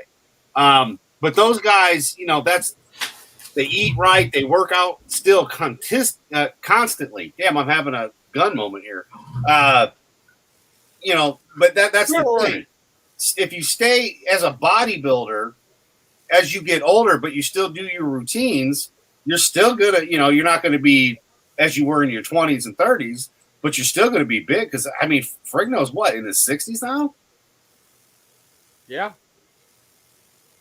His age doesn't. You can't tell his age by the way he looks. No. I mean, I will say those Hulk movies that we really weren't huge fans of. The one thing I liked about both of them, pre the Avengers Hulk, was the fact that they had Stan and Lou together in both the first Hulk movie and then the second one as well. No, I knew he was in the second one, but I didn't know he was in the first one. They're in both of them, bro. Now, I didn't like the first one because of the whole comic book thing. Like, it would jump. Do you remember that? The very first Hulk movie? The first one, my problem with the first one was it was just kind of boring-ish. It's like, and you had pretty decent cast in it. But overall, you could still kind of watch and be like, all right. But I grew up with Ferrigno, so I'm like, I don't need this shit. I already know who the Hulk is. CGI wasn't ready. Mm-hmm. No. Like, they should have just got a really big buff guy and did some camera tricks. Because he looked like shit. Like, the Hulk literally looked like green glowing shit. I liked Edward Norton as the Hulk. He reminded me of Bill Bixby a lot when he was Banner. And I liked that we got to see Abomination. How they kind of gave him the secret soldier serum, and then when he got himself a little bit of the Hulk in there, you get Abomination. Even though it wasn't the greatest, again, the cartoon, hell, the Lego games have a better but the Hulk dogs were awesome. The what? The Hulk dogs, like they had the Hulk stuff in them. And the first one. Yeah. Yes. That I did like. I thought that was cool. I liked how his dad was able to like go into metal and then move his, and then smash the was he an actual villain in the series, or was that something they created? No, man, that was something else. I don't know about as for the comics, but I don't remember that in the series ever. Yeah. But it was, like I said, I mean, you got to keep in mind too. Look at what we had at the time. We went from Ferrigno as a Hulk to the first Hulk movie, which to me I wasn't impressed. There are a little bit of bits and pieces, but I didn't buy the actor as Bruce Banner. What's up, Raquel? Hey, Raquel. I did not buy him to be Bruce Banner at all. And then the whole thing with, they named him David instead of Bruce because of whatever, so they didn't have to pay or something for the first one. I'm like, this is lame. Or no, wait, that was the other one. But anyway, at the end of the day, like when we finally got the right CGI with Ruffalo, I was like, okay. Even though, I mean, how was it that our heroes are now scumbags, right? Like Ruffalo's a piece of shit. Evans is Captain Commie. So I have to include in that, why is there no happy superhero? There's no what? Happy superhero. They're all either pissed off or upset. You can't talk about Deadpool because, for one, he has his brain's mush, so he really can't understand anything. And not only that, he's not really a hero. He's an anti-hero. Well, at the end of the day, though, I mean, Brody was happy, up until he lost his legs. Yeah. Tony You was gotta think about definitely it. If you were a happy. superhero and you had to keep your identity secret, you really couldn't talk to anybody about stuff. I mean, Thor seems to be pretty happy. But Thor's an out. I mean, the MCU is mainly out superheroes. So I mean, they kind of whatever. Well, Thor at the same time though, he doesn't show emotion normally. Like you saw him, like he lost his brother, mother, dad. He was over it in 2 seconds. So I think that's movie progression. I don't believe it was actually 2 seconds. Yeah, no. But I mean, if you want to talk about happy, okay, look at Peter Parker. He puts on the suit, even in the shitty Endgame movie. It's hard to be, your friendly neighborhood Spider-Man when there's no neighborhood. Yeah. He didn't seem to be even this new run, like as what's his name? Seth, help me. Tom Holland. Thank you, Tom Holland. Even though I didn't want a kid Spider-Man again, but as I watched it, I can't say that he seems to be either of your choices there, Tommy. Yeah. I really like Tom Holland. I just wish that they would age him up because he could pull off a college-age kid. Yeah. Dude, I loved him in Civil War. Yeah. I really I did. think he's cheesy, but I mean, I think that's I think that comes on bad writing. Yeah. The only thing I didn't like is the metal spider suit. Part Iron of Spider War. You mean the Iron Spider, Tommy? Yeah, the Iron Spider, because he wasn't supposed to have it. Someone else was supposed to get it. Who? In the comic books, he never put on the Iron Spider. Which Yeah, he comic? did for like 2 or 3 issues. Yeah, I was gonna say, buddy. You gotta remember, there's a lot of Spider-Man books too, bro. Well, I'm talking about the one I remember reading was another kid in his school that was really computer smart got the suit, not him. Like he had it, but he never put it on. And that kid got it and he let him have it.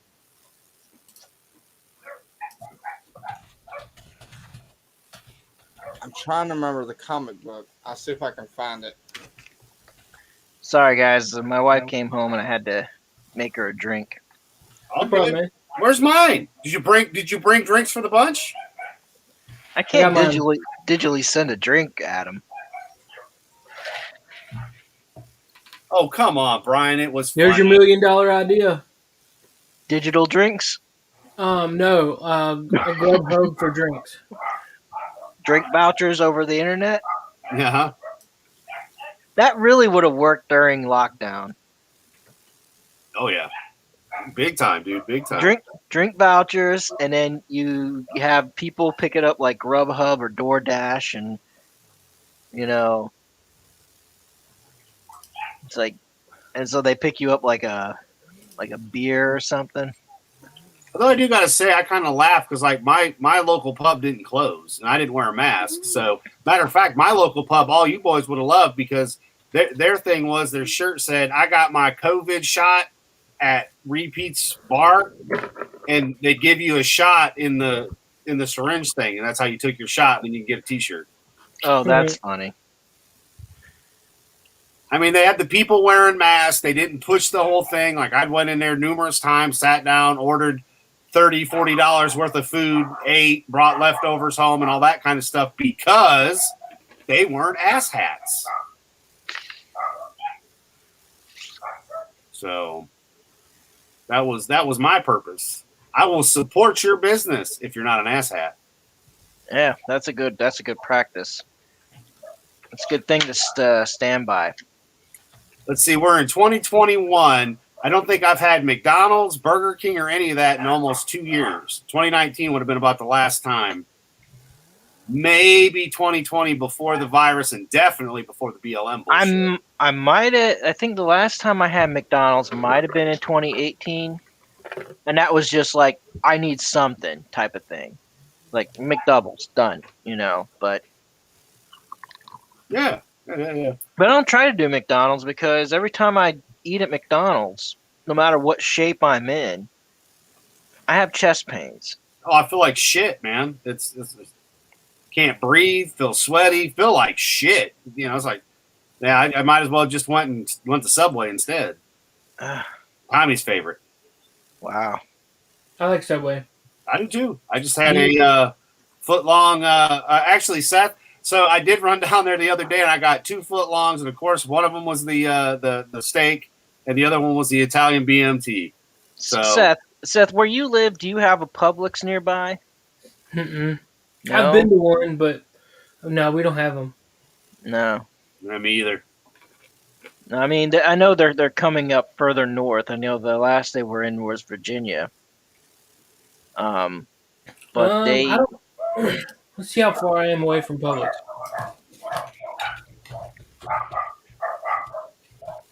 But I'll tell you what, if you have a Publix sub, you'll never eat at Subway again in your life. Ever. Well, at the end of the day, Brian, but you and me have talked about this before too numerous times. You can go to the grocery store and make multiple subs for the price of a Subway sub. Exactly. So, but it's that same situation like you were saying. Got to get something in my... Now, I'd been... the wife was gone for about 10 days, and out of the 10 days she was gone, 9 days I cooked. The one day I actually decided I wanted Subway because I was like, yeah. Well, that's the thing is Publix, they have a sub shop right there at their deli, and they'll make you a sub. The bread they make there, and then they'll slice the meat, and they have stuff ready to go like sub kits or whatever. But if you want something special, they got it right there. I'm 2 hours and 6 minutes away from a Publix. Oh, I'm sorry, man. That's just a little jaunt. I've driven farther for Wahlburgers. But no, you get. I mean, everybody likes to get the chicken tender sandwich, which is they take the chicken tenders from the hot bar and they put it on a sub roll, and people either put ranch dressing or barbecue sauce or something on it, and then they sometimes add bacon to it. Any of y'all ever watch the series Avatar? No. The animated series? Last Airbender? Yeah. I enjoyed the original. The new one they made sucked. I'm sorry. I there was a couple things I liked, but like the blood bending. If you're a water bender, you The Legend of Korra. Yeah. Blood bending. Well, that's an interesting concept. Yeah, they can control people by bending the blood in their body. Well, good. While you're talking on that, I'll be right back. I got a washing machine that's beeping at me, so I will be right back. That's just straight witchcraft right there. Well, there's a lot in the new one. There's a lot more bending abilities, like it's evolved. And you haven't seen the new one yet, have you? No, I haven't. Do they just throw in the bending abilities for the lack of writing substance? No. Seth, you could probably explain it more than I could. I mean, It's got a decent story. What does? The new airbending thing. Like, it has some decent parts to it. Are you talking about the movie, the show, or are you talking about Korra? Korra. Oh, okay, I haven't watched Korra. Oh, so you don't know about bloodbending? I don't have any interest in watching that. It's got some good parts. Like there is. Well, I refuse. My knowledge and my headcanon is there is no more after Avatar. But like, the whole metal bending thing is more popular there. They have more. Wouldn't metal bending be closer to earth bending? Yeah, you have to be because I was saying like metal is a mineral, like it gets. There's basically like a civil war trying to happen between people that can't bend and people that can bend, and they're trying to make it like a vaccine like thing that makes it to where your powers get taken away. They don't want benders anymore. Oh, so they basically ripped the idea from the X-Men. Kind of. The one thing I liked is like the whole time you're watching Avatar, you're thinking the Fire Nation is terrible. Everybody in the Fire Nation's terrible. But in this one, they're not putting the blame on one bender. Like they're all seeing them as bad. And actually, the new Avatar is her. Where she comes from is the Fire Nation. Oh, Yeah, like the war's completely over. Like everything, none of them are fighting. Like benders ain't fighting each other. It's people fighting the benders and trying to take their powers away from them. well, I always thought that. So is it's not really canon, is it, from the last one? It talks about Aang, and it's got Aang's kids in it Yeah.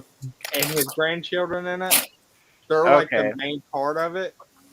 They're all airbenders because if you have to remember the first series, there's only one airbender. Now, Right, there's he was the last Airbender. yeah. So now there's more airbenders. Right, and so now I guess fast forward, I guess decades later. Okay, I can see that. It's like more of like you got actual like steam machines and everything in this one. Because Like, I mean, watching the other one, watching the original series is like everybody to some extent was a bender, yeah. depending on what nation they came from. This one's not like that. You got normal people, and they want to get rid of the benders. That's racist. I love Bender from Futurama. Thank you. Yes, Futurama. So I mean, it's worth watching if you.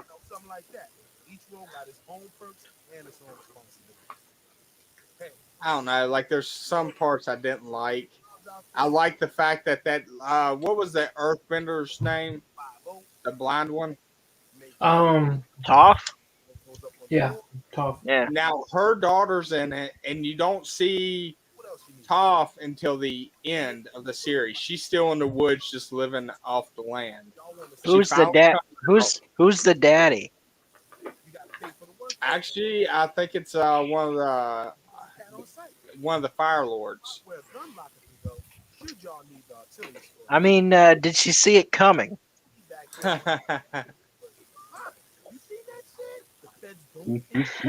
That's bad, isn't it? that was a cheesy one, right, Seth?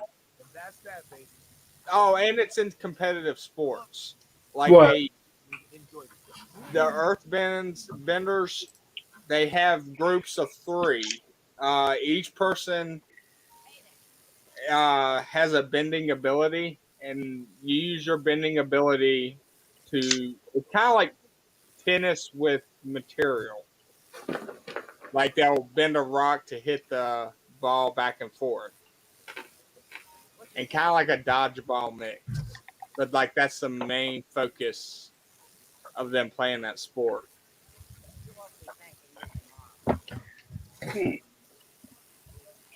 Oh, let's see. Where we at? But Aang is dead in this one. His son's alive. He's dead. So Aang's dead, but Toph is alive. Yeah, Aang's son looks identical to him, except he has a goatee. Evil Aang.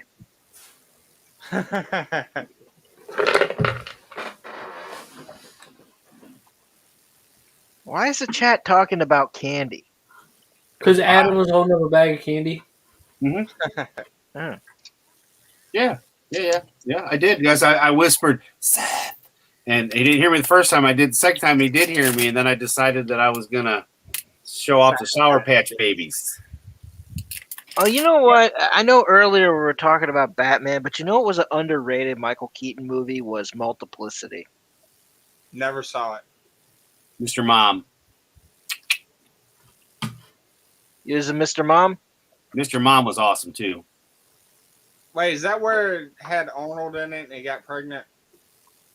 No, No, you're thinking of Junior. that's Junior, bro. Yeah. That was a terrible movie. That's just because you don't want to end up having to get pregnant and carry a baby. You're like, no, sir, not for me. No. I'm sorry, I wasn't a fan of that or where he played a kindergarten teacher. Oh, Kindergarten Kindergarten Cop? Yeah. I just wasn't a fan. I like the part that was the only part I really liked about the movie is when he beat the heck out of that child abuser. You know, the guy that hit his kid. Yep. I see bruises on him again. I press charges.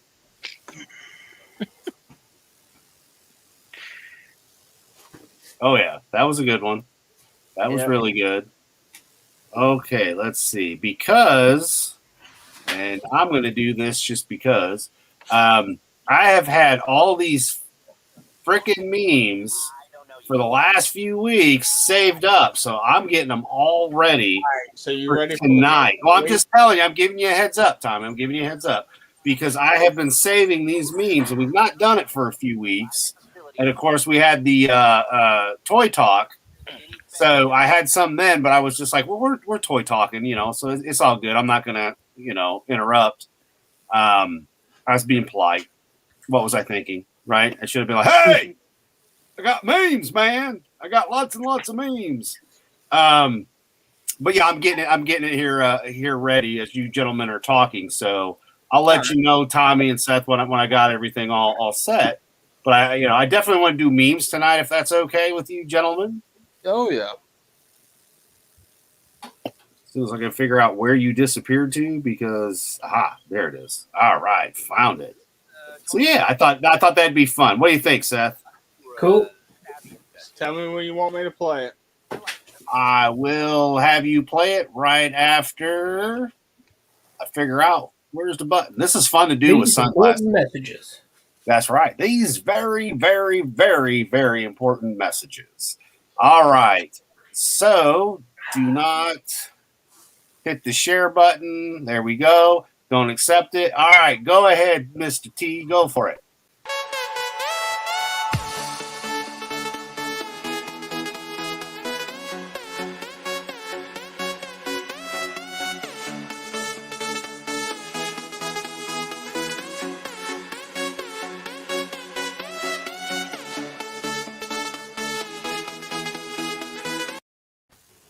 All right, so this is one of Seth's favorites.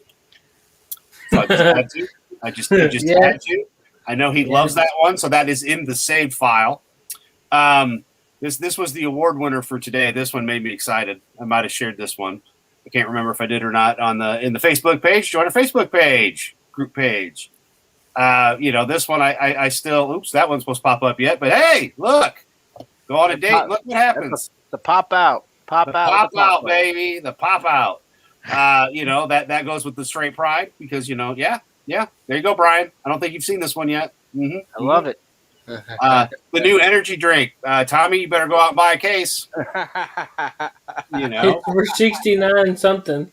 Exactly. And there we go. Fun fact. Wow. Yeah. I mean, this is the right show for that, yeah? Yeah, I think so. I think it most definitely is. And boom, that one definitely. This goes all the way. Wow. So I had that one ready for Toy Talk, just so you know. And then we didn't do it, and I didn't bring it up because we had a pretty good Toy Talk and whatnot. And I'm like, but come on, for Toy Talk, that'd have been epic, right? That might be the one. That might be the one near my hometown. No, there's this one place in Cocoa Beach that everybody talks about. I've been there. I can bring them around. Heck yeah. So yeah, I mean, it is what it is, man. I find good ones and I share them and I put stuff on our Facebook page all the time, and it is what it is. We have lots of fun. We try. We do the best. Oh, and I guess I will share this one. Because we opened up the top of the show, and I would probably get killed for sharing this photo. So I'm going to do it anyway. Okay, where'd you go, Tommy? All right, there we go. And share. All righty. Seth said he'd be right back. Yeah. That's why I said Tommy. Tommy has to click the share. So that is Nate, and he's petting a baby longhorn, and then the wife with one of the wiener dogs. So yeah, that was them in Texas together. Oh wow! My wife and her brother-in-law. But yeah, that's his first time there, and then he got to pet the baby longhorn. So yeah. Hello, this is Pegasus Lifestyle Management. How can I help? Brian, what are you doing? I'm doing nothing. Not you, the other Brian. Channel Dad. Brian Lake. Where you at, Brian? Where you at, Brian Lake? What? I'm just listening to you guys chat. Are you calling the dirty services? No shit. Thank you. I was wondering. I'm like, Lake, what are you doing? You hear stuff in the background. I was muted. Lake, how you been? Yeah, buddy. What's up? I'm all right, I guess. Well, you're still breathing. Yeah. Well, I mean, when my wife's still talking about moving, we just haven't figured out where. Although there's a county in West Virginia, Mineral County, which is kind of in that. You know how West Virginia around Wheeling, it kind of comes to a peak, then it goes down around Maryland, and it kind of comes back up, and then it goes down again. Yeah. So in that part where it goes up for the second time, if you will, I think it's up near that top is Mineral County. And they just passed a law that small arms and ammo are exempt from sales tax. Nice. That's a nice law. I like it. Curious. I've only moved like 35 minutes from Salem, so I've never actually moved far. What's it like to move literally to another state? Like, do you get anxiety from it, or is it weird because you know nobody? It depends. It depends because Hi, Toby. if you have something lined up, or if you have enough, let's say you already lost your job or whatever, and you see that there's opportunity out there, the anxiety level goes down some. But if you just flat out give everything up and start over, then the anxiety level is high, and I've had it both ways. So it's just it depends. It really does depend. Yeah, I mean, that makes sense. It depends on your situation. Like, I moved to Texas with my ex and everything was fine, but to escape that crazy bitch, I had to move back. So, like, there was no anxiety. It was just like, back to Indiana. Like I said, but yeah, it does. It depend. You know, I've moved a couple different times. You know, Brian, I think both Brians are the ones that moved the furthest. The farthest. So it's in between the Bryans. So, Yeah. like, for me, I don't understand how people just get up and move to another country. Like, to me, I would go, like, full-blown panic attack. I mean, if you've been there before, I'm sure it's easier. But if you haven't been there at all, then it's difficult. Okay, prime example though, Tommy.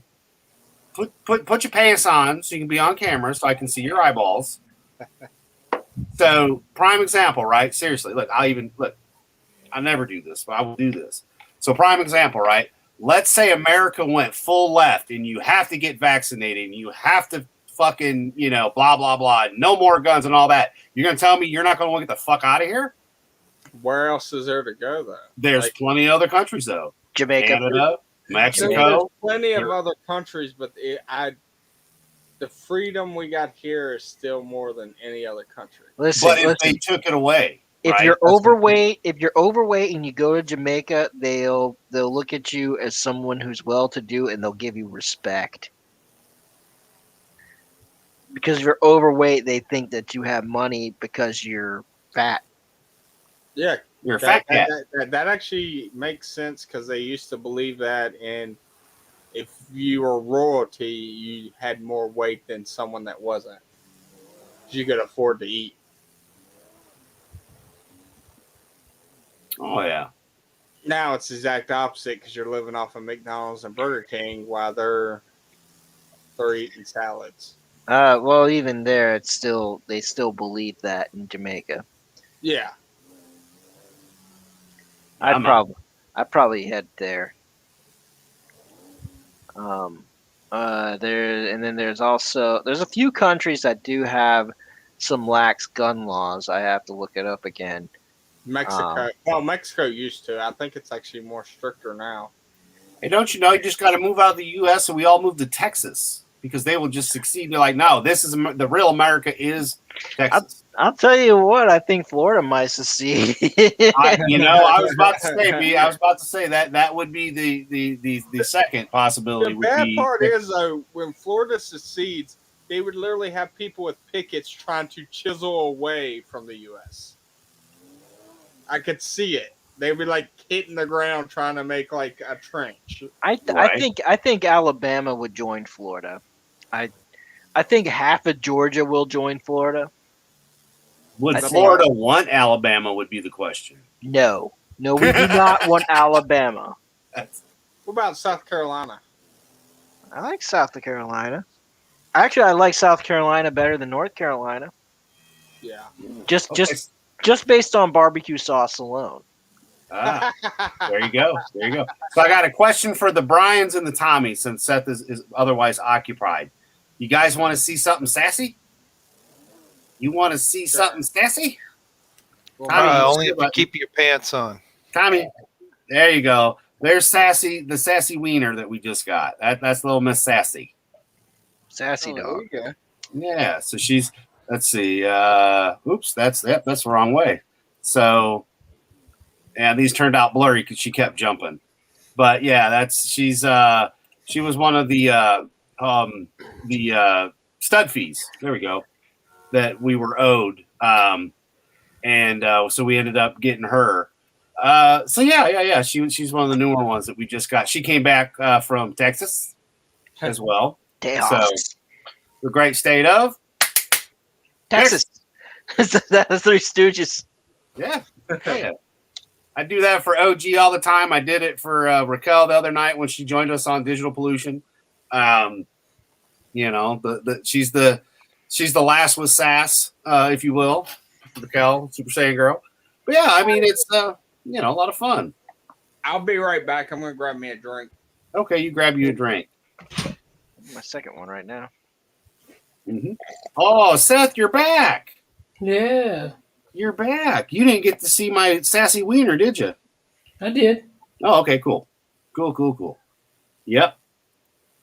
Little Miss Sassy. Heck yeah. Yup. That would be funny, Lape, if you end up in West Virginia as well, because then I could see all three of you when I visit. Yeah, well, it depends on where in West Virginia. If we're in the northern part, that's a good drive. But I would rather be actually a couple counties we've looked at are just west of Roanoke there. Brian TV, are you being racist and being black-handed instead of black-faced? Black gloves matter. BLG, baby. BLG. These actually have like shell knuckles, like hard knuckles on them. I've got some like that. Mine are green. Yeah. And I decided to order a pair. It's like, actually, I don't mind these. They're nice, but they're not very good for riding motorcycles. No, they're not. I mean, I'm not a motorcycle person, but I could imagine not. Got kind of like a sloped fist when I try to make a fist. I don't like that. But I guess you just got to do a back fist, Make sure your pimp hand is strong. Always hit with the first two knuckles, or this index one, or the index and the middle knuckle. You hit with anything else, you're gonna break your hand. Yeah, it will not be fun. No. Although I will say what's not a lot of fun is like when you hit somebody in the mouth and you end up busting their tooth in your hand and you got to pull the tooth out of in between your knuckles. I've got quite a few scars from doing that. I punched someone in the mouth. He said, "Brian, you're big," and I went, "Bap!" I punched him in the mouth. Those better not be Girl Scout cookies. No, they're not. Oh, come on. That was funny. Girl Scouts they are funded by Planned Parenthood. Yep.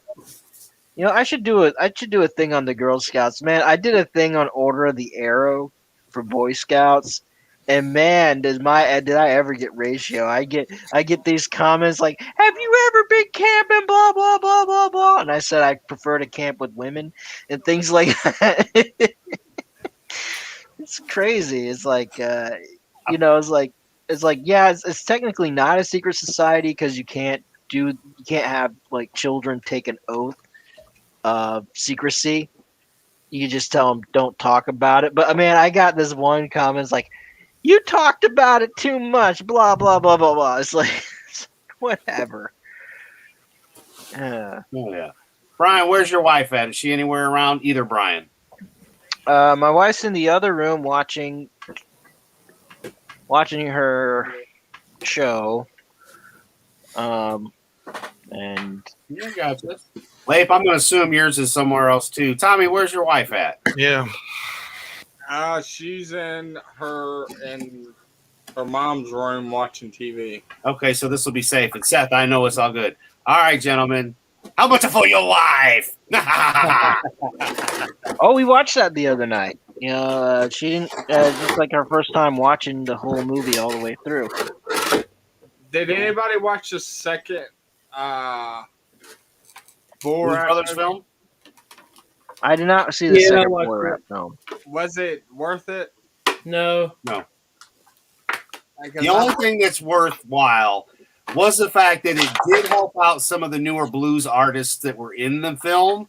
Well, no, he was talking about Borat, not the Blues Brothers. Because Borat actually says that line, "How much for your wife?"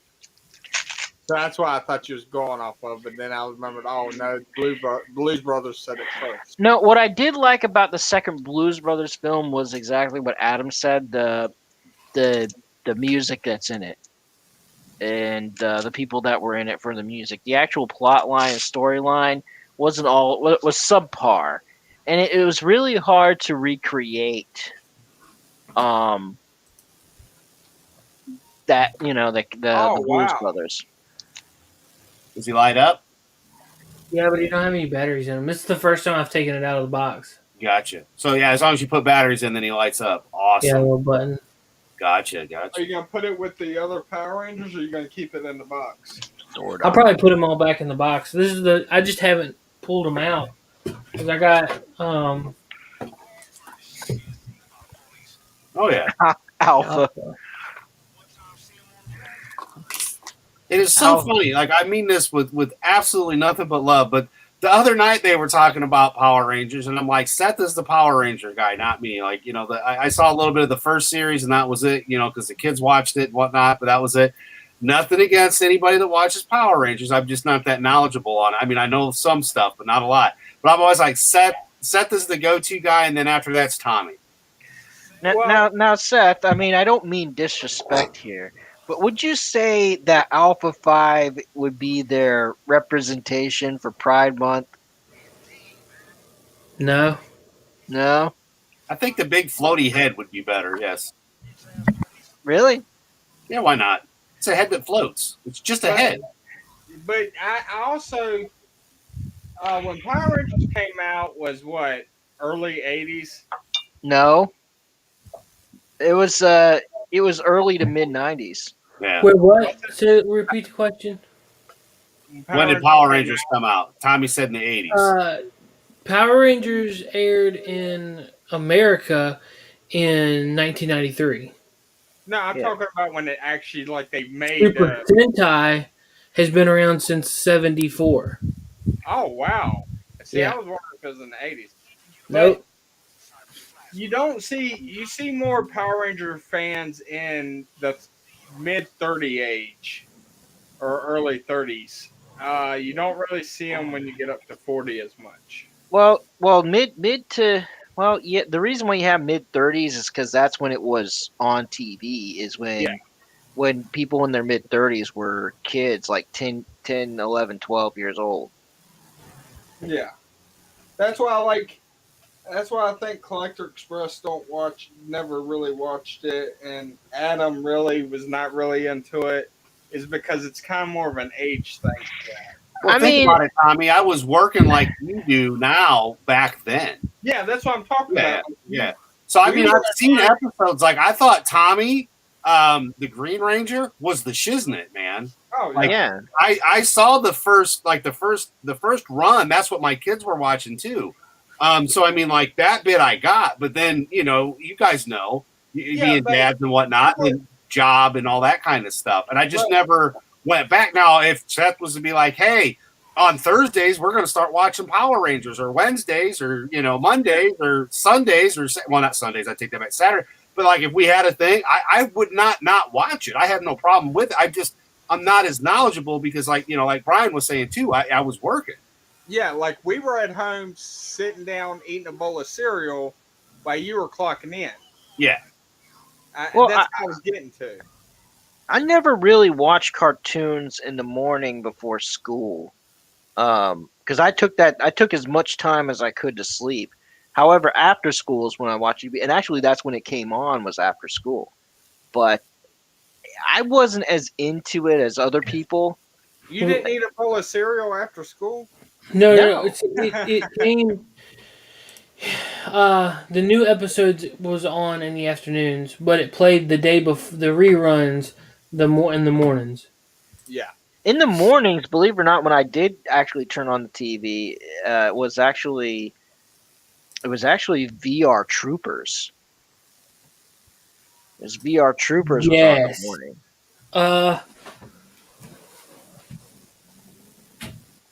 But no, I mean, I didn't get as into it it was on TV, and then when they start rerunning Animaniacs, I was like, forget this Power Ranger stuff. I want to watch Animaniacs. Oh yeah, I love the Animaniacs. I found this at a yard sale. Nice. 16-inch Ryan Steele. I got it for like $1. And then another sleeper hit, believe it or not, was Exo Squad. I didn't see that one. It's actually pretty good. Exo Squad. And then they actually had Ultraverse. Malibu Comics. They had Ultraverse, which is also pretty decent. Which is unfortunate because when Marvel bought Malibu, after a while they put Malibu on the shelf, and they actually had some really original characters that they just put on the shelf, which was disappointing. But see what else was there. But I mean, I was more into. Yeah, there was Beetleborgs, but I wasn't into the Power Rangers, Beetleborgs, and VR Troopers. I do like that, dude. That is pretty badass. I mean, I did watch them because they were on, bear, and I didn't mind them. Mm-hmm.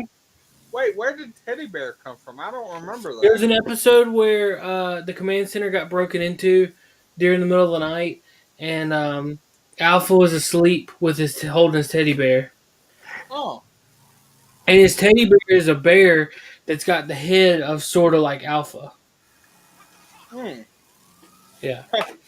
It's just a one episode thing.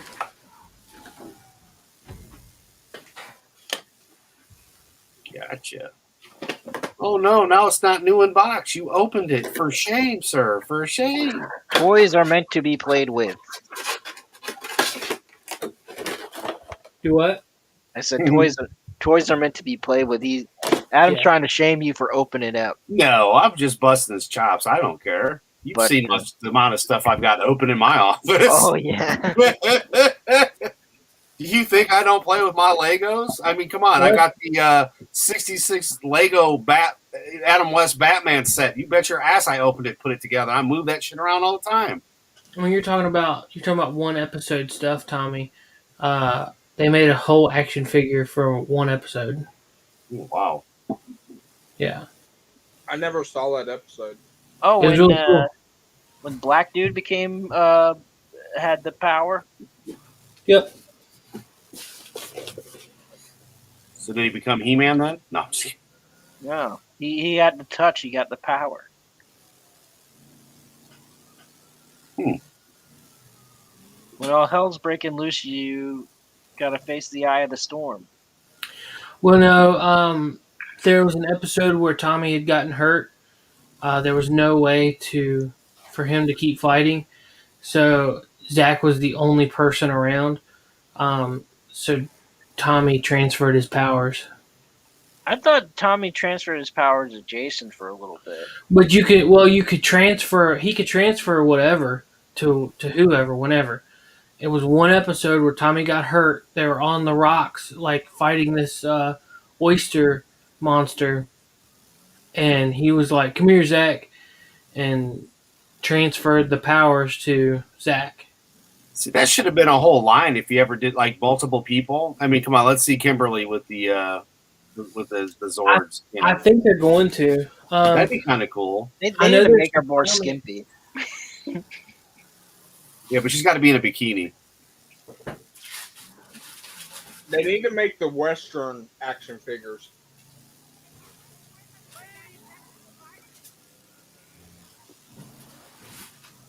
I don't have them all yet, but in the comic, man, that's really not going to show up. Oh, there it goes. All right, I see it. They have one of all of the Rangers wearing the. It's a variant cover, right? And it's like I've only got like 3 or 4 of them, but I mean that's the red one. I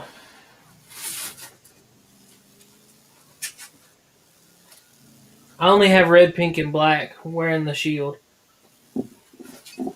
Gotcha. How'd you feel about the movie, the first Power Rangers movie? 90 one? Yeah. Where Zordon almost died? I mean, it was all right. I enjoyed it.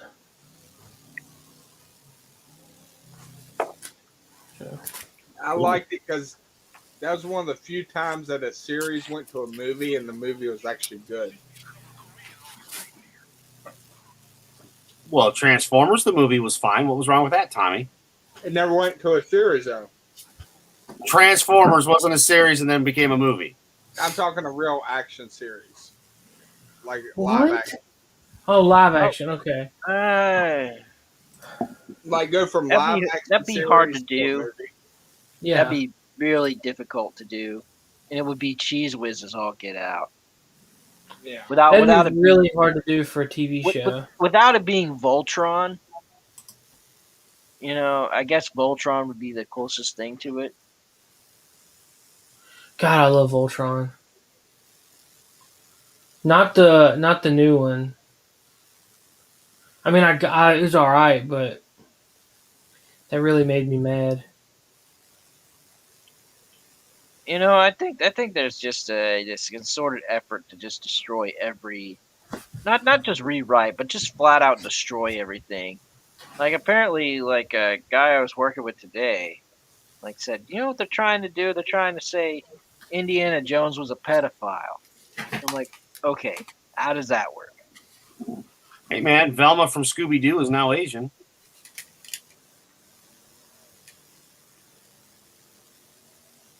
There you go. 5 mini lion bots combined to create one gigantic lion bot. So, let me ask you this: did y'all watch the Jetsons? Yeah. Okay. Do you know how old? If it was real, this year is when the dad of the Jetsons would have been born. Really? Yeah, look it up because it was supposed to be in 2062 is when it took place.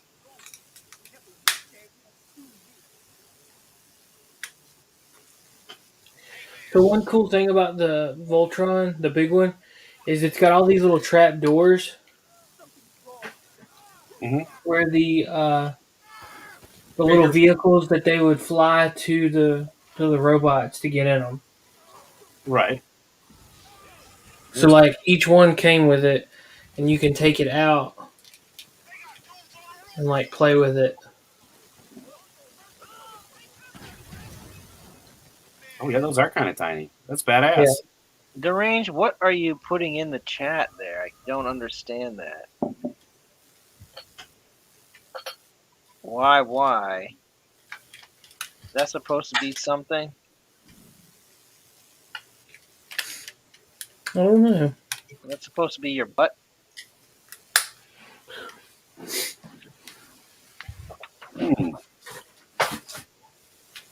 But you know, Voltron always reminded me of Minosaur.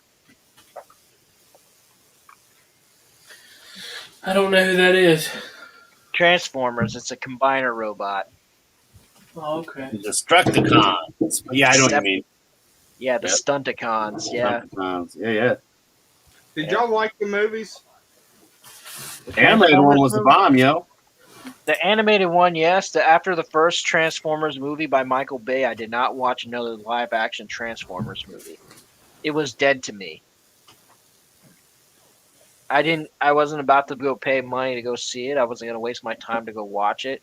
I was like, man, you really made it into a GM commercial, and I don't appreciate it. I love that aspect. It's a GM commercial. I like GM. I don't mind GM cars, but it just, the way the robots looked in robot mode just didn't look right. That's like, Tommy, did you ever see Silverhawks? No. Yeah, 1986. That's why. Google it. It was a badass cartoon for its day. Hey, but I have watched every single Andy Griffin episode probably 100 times. Did you stop? Griffith, with, not Griffin. Thank you, Brian Late. Andy Griffin. Did you stop at the colored episodes? Huh? Did you stop at the colored episodes? I only watched one color episode. It doesn't matter Well, but that- what you think. It wasn't Andy Griffith that was in color. It was Mayberry RFD that was in color. Well, there was a couple episodes, the seasons of Andy Griffith's show that were in color. Mayberry RFD was a different show. Yeah, well, it was a spinoff. It was like after Andy had retired. There was this movie called Return to Mayberry in which Barney returns to town and gets married. I think Seth has a habit. Wow. A Power Ranger habit. I'm missing a couple. Yeah. So when Tommy became the White Ranger, does that mean he was filled with white power?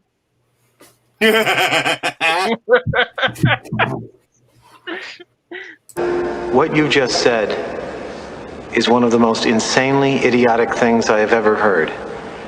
At no point in your rambling, incoherent response were you even close to anything that could be considered a rational thought. Everyone in this room is now dumber for having listened to it. I award you no points, and may God have mercy on your soul. Bravo. I'm amazed that Tommy hasn't gotten that button before, and it was you. I mean, I will take my hat off to you because that was good. That was funny. I imagine we're gonna get copyright claimed on that. Nah, it was less than 15 seconds. Yeah. Oh, okay. Should be in the clear, bro. I mean, I think it's safe, Brian, because he's got the tiger stripes, so it's not full white power. Giggity. Little color in there. I've been watching the Super Sentai, and the White Ranger was part of a different team. Yeah. You want in your depths of your ignorance? What is it you want? Whatever it is you want, I can't deliver because I just don't see it. Was that Orson Welles?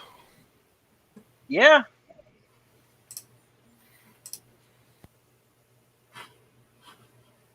Yeah, that was actually that episode. Yes, always from Pinky and the Brain was word for word from an Orson Welles outtake tape recording.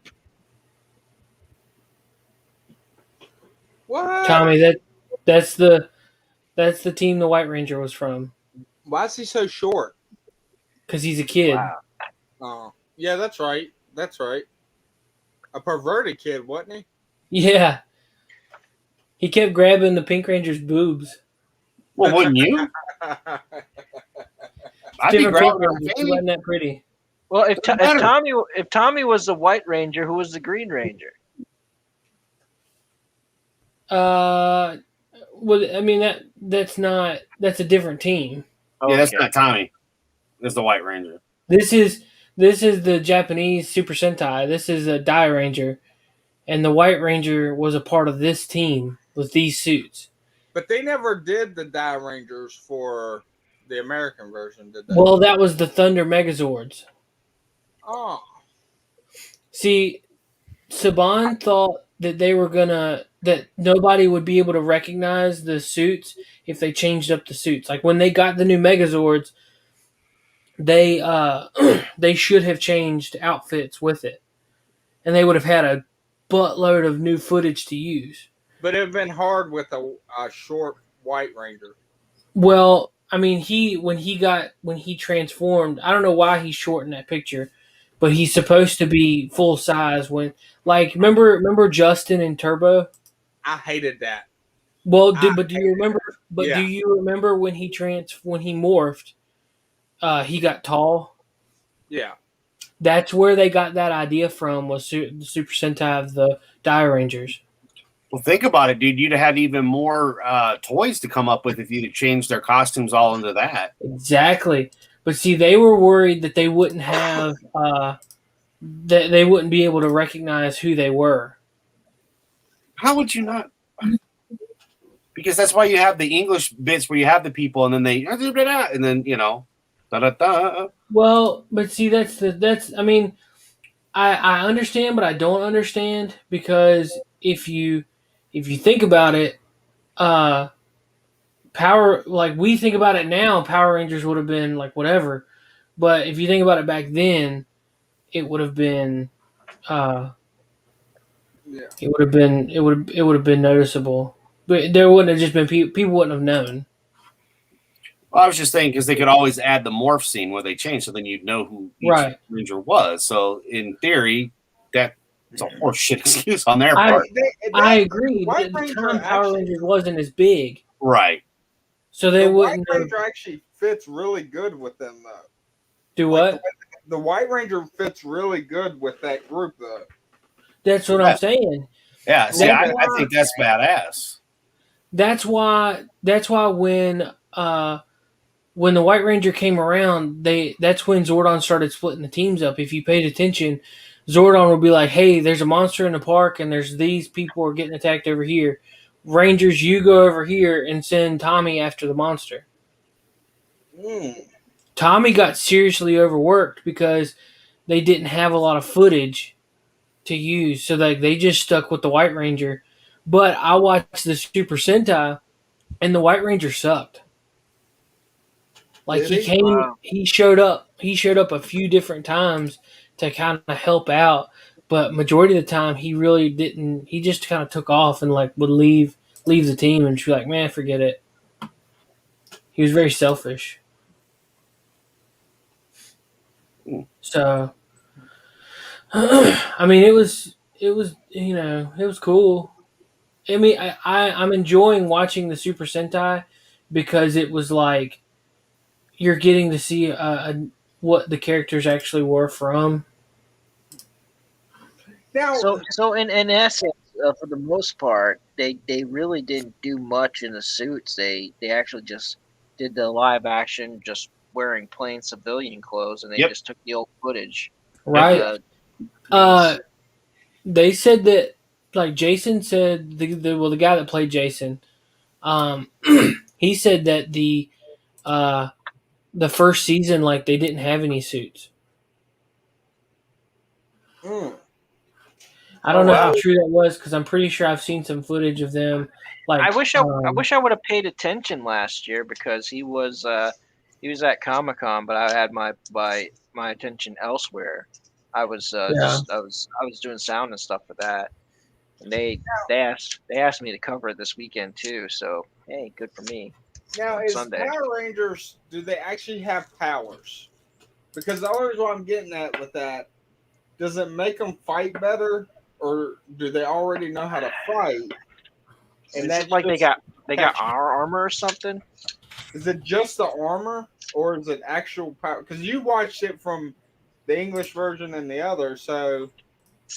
Well, the Zoo Rangers, which are the Rangers that Zoo Rangers is what they were called. They actually had powers; they could fly. Oh. Yeah. Because like the American version, they just knew how to fight, and then they Right. get beamed into their Zords. No, these dudes, they the story was that when Rita showed up, these guys were locked in like a cryostasis, Oh. and when she showed up, they were released. So when all that happened, there was some grand wizard or something, and when he started seeing Rita show up, he went back. He found the secret layer, and opened it all up. So in the other one, there's no Zordon or anything. Mm-mm. Well, I didn't know that. Yep. The Green Ranger and Red Ranger were brothers, but they were like long lost brothers. They didn't know that they were brothers until they met each other. This is the wizard.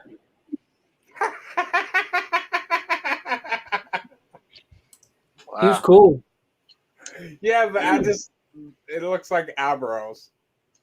Yeah. Yeah. It's like the ultimate unibrow. Yeah.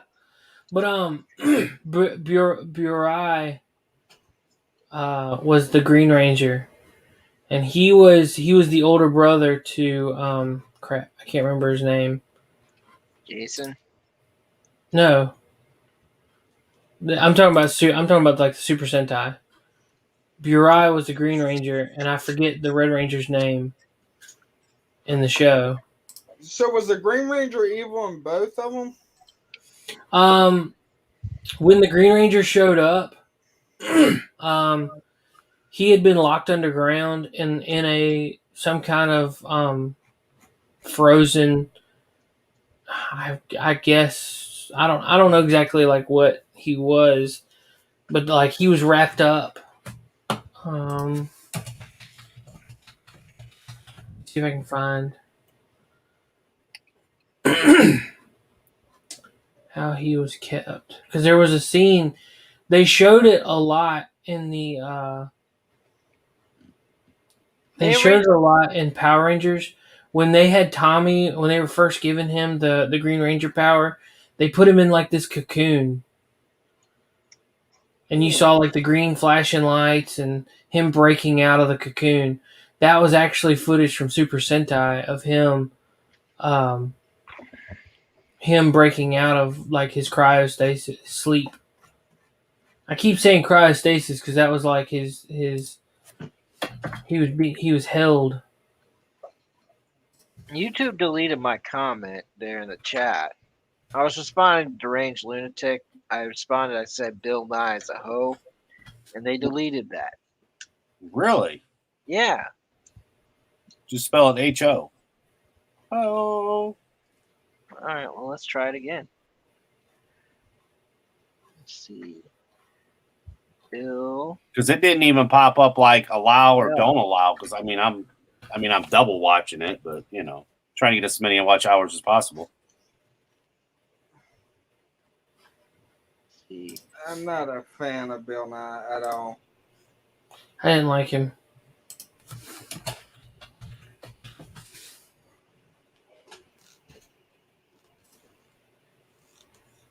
Nope, they deleted that one too because I said Bill Nye is a hoe and I put H0. Watch this shit. All right, let's see. H-O-E. Boom. Good.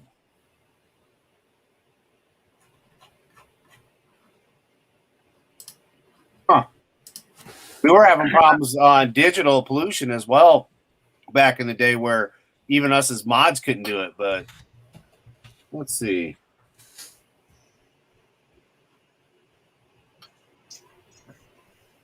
Let's see if that shows up.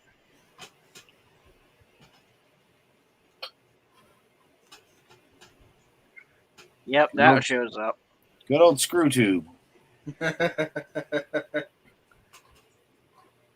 Man, I'm telling you. They attacked DJD this morning. He got on a second stream. They ended up giving him a copyright strike over going over Twitter stuff for a parody account. Like his whole thing, his whole shtick is it's a parody account where he's saying things and laughing and joking and have a good time. DJ's been gone for a while. He came back, did a show on Tuesday, no problem. Thursday show, as he's on Twitter showing stuff, that's what got him copyright strike. I saw some of it this morning while I was taking a dump at work. Best time to watch him. And I noticed he put his video to private when he was done. But man, YouTube really hates him. For whatever reason, they hate him. And he must like really rub someone the wrong way over there. YouTube, war campaign, who knows? Yeah, probably YouTube, more than likely. Yeah. Well, it's probably someone there that's monitoring that section of YouTube, like them kind of videos. No, it's like he's had this problem for 2 years, almost 3. That's and what I'm saying. Like maybe someone's monitoring that area, and they know who that channel, and they don't like it. So anything they can find. Well, the thing is, a lot of us kind of cross over and cover roughly the same stuff, and we don't have nearly as much problems as he does. Nope. They don't like the Colombian, Puerto Rican, werewolf, vampire, Transylvanian, London man that he is. They just hate DJD. They really hate. I did plug the shit out of you today, by the way, Seth, so you're welcome. Oh, thank you. Mm-hmm. Both channels, by the way, BTW. Oh. Even was telling them about how that other channel that we like on Tuesdays had to leave YouTube because of, that kind of craziness that DJD was dealing with. If it weren't for DJD, I wouldn't even be on here. So, all right, this side right here is the Super Sentai, and this is the American, Power Rangers and Super Sentai. But we've passed this portion because it's showing the first appearance of the Green Ranger, and that's not the Power Ranger portion is not what I'm trying to find. The Super Sentai version is what I'm looking for. Let's see, he's going to go in and unlock the Green Ranger.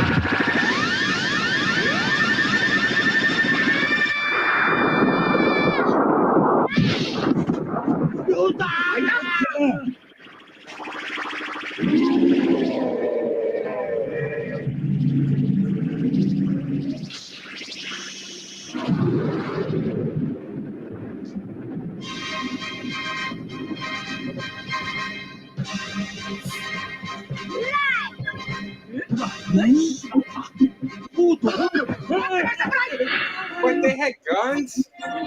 Yeah.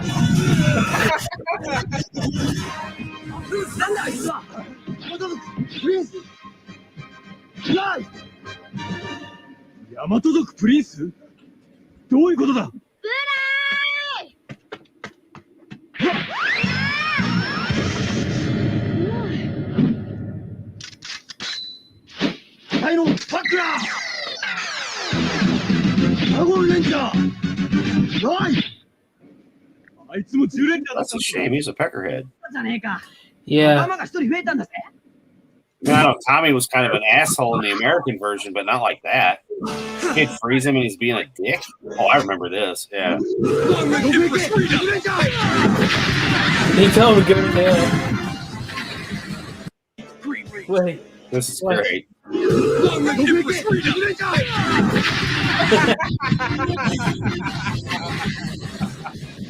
I would have loved that in the American version. You know how funny that would be? Yeah.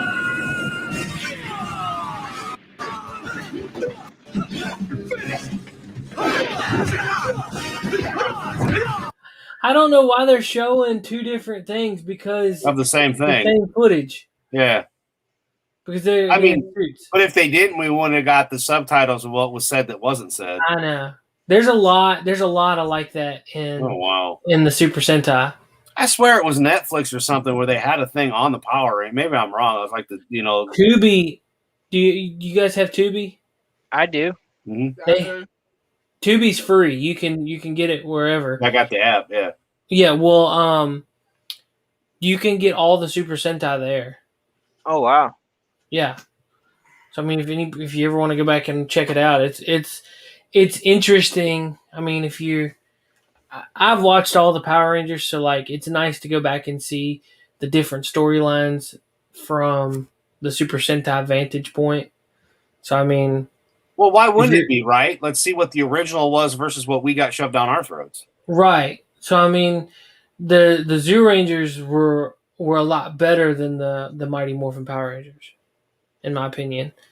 The storylines behind it were really cool.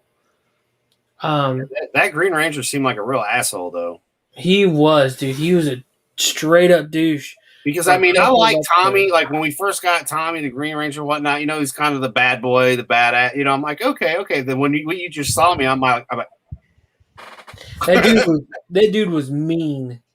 Like, I gotta take a piss. Get out of my way, kid. Yeah. Now, but he didn't take a piss. Well, I'm sorry. What'd you say, Tommy? In the Power Rangers series, the first one, nobody died. Right. Did they die in the other? Yeah.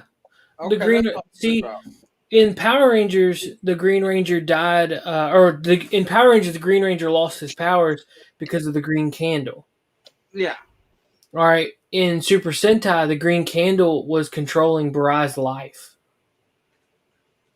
And power. Okay. If the candle went out, Barai would die and take the power with him. So what Barai did was transfer the powers to Jason. His name was Geki. Geki. He transferred him the powers so that way the power would live on, but he would pass. Now that is interesting to see how it was originally written versus what the American version was. That is cool.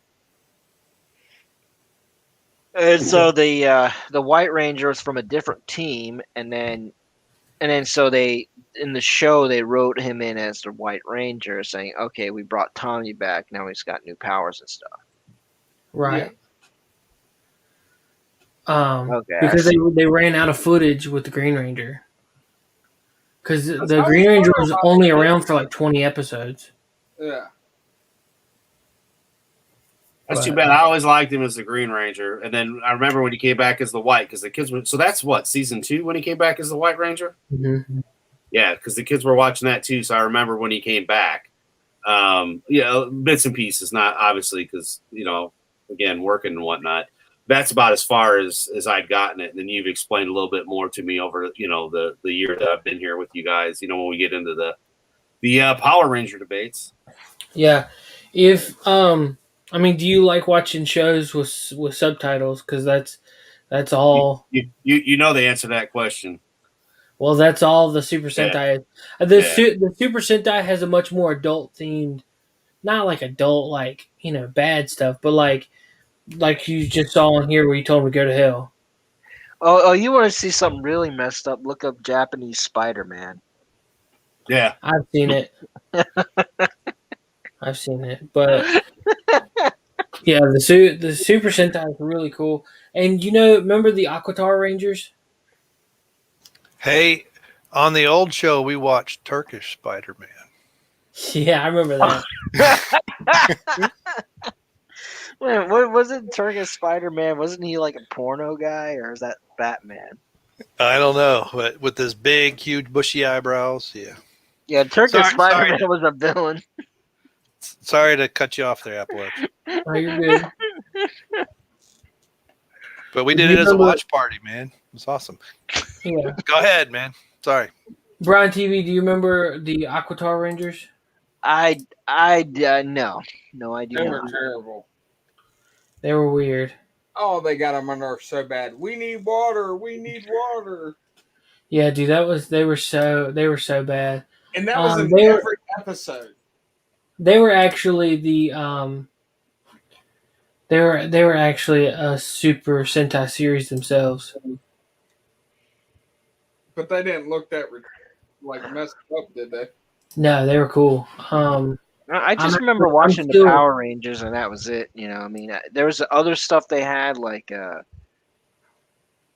I don't know. There was a spin-off or something else they called Power Rangers something, and I didn't watch that. It's like, well, there's no one here from the original Power Rangers, so I don't care about this. Of course, that was my understanding. I'd forget the name of it, but it had another title. It was Power Rangers, and it had something else in front of it. Zeo. Yeah, I want to say Zeo. That was right after Mighty Morphin. Like Mighty Morphin Power Rangers stretched for 3 seasons, which they really should have changed it up. And then Well, then wasn't there Turbo somewhere? Turbo was after Zeo. Yeah, Turbo and Zeo. What Space, Power Rangers Space or something? No, there was, Lost Galaxy. Space. All right, Mighty Morphin. Let's see if I can do this. Mighty Morphin, Zeo, Turbo, In Space, Lost Galaxy, Time Force, Lightspeed Rescue. Yeah. Oh crap! I don't remember. Storm. Was it Ninja Storm next? Yeah, or was Ninja it Storm. Yeah, the Red Ranger died of that. He killed himself. The guy that played him. Oh, really? Something. Yeah. Oh, wow. He was getting ready to go to prison for beating the crap out of his wife. Oh. And he killed I know himself. the two ladies that were the henchwomen of the bad guy, and then the one after Ninja Storm, they became Power Rangers and whatever came after that one. I think Wild Force was after. No, I'm sorry. Wild Force was before. Yeah. Any of that. Didn't they have a whole season where the Power Rangers were kids? There was the last portion of season 3, Mighty Morphin Power Rangers. There was a contract dispute, and all the Power Rangers walked off set. And they used it to.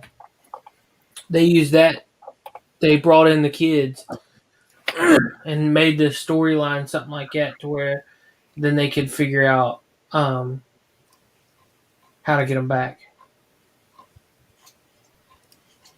So. Yeah, Dino Thunder was next after Ninja Storm. I can't believe that was 2004 was Dino Thunder. I didn't realize they were so long. Tommy Oliver came back in that one. Yeah, he was the Black Dino Thunder Ranger. Yeah, saying like Ninja Storm, there are only 3 Power Rangers, right? Yeah. Now, are they still continuing it, or are they? Yeah, it's Dino. Let's see, what is it now? Dino Fury. Now that's American made, ain't it? Yeah, it's the 28th season of Power Rangers. Good Lord. Yeah. Well, they on Power Rangers Samurai, they got this idea to start doubling up the seasons, milking the seasons and trying to make more. Oh, okay. So you have season 18 was Power Rangers Samurai, season 19 was Power Rangers Super Samurai. Season 20 is Power Rangers Mega Force. Season 21 is Power Rangers Super Mega Force. Right. Power Rangers Dino Charge, Power Rangers Dino Supercharge, Ninja Steel, Super Ninja Steel. Now Beast Morphers went back to they did 2 seasons of Power Rangers Beast Morphers. And that was actually a really good series. I haven't seen any of the new Dino Fury. Is it even out yet? Yeah, the first season's the first portion's out. It's getting ready to hit Netflix in a few days. Okay. What'd you think of the movie? The new movie they came out with? It needed a better creative team. Yeah, like I've seen the reviews and stuff for that. I mean, not that I refuse to watch it, but I'm not gonna go out of my way to watch it. The the cast was I think the cast was a very well put together cast. Yeah, but their background stories, like, they try to make it like the Breakfast Club. I mean, but that's kind of what they were. Yeah. It's not that they needed Judd Nelson. Right. Who? Judd Nelson. Never. No, I don't know who that is. You ever seen The Breakfast Club? Yeah. Who was he on that? He was the troublemaker. Yeah. Yeah. I don't recall. I'd never really liked that movie. Really?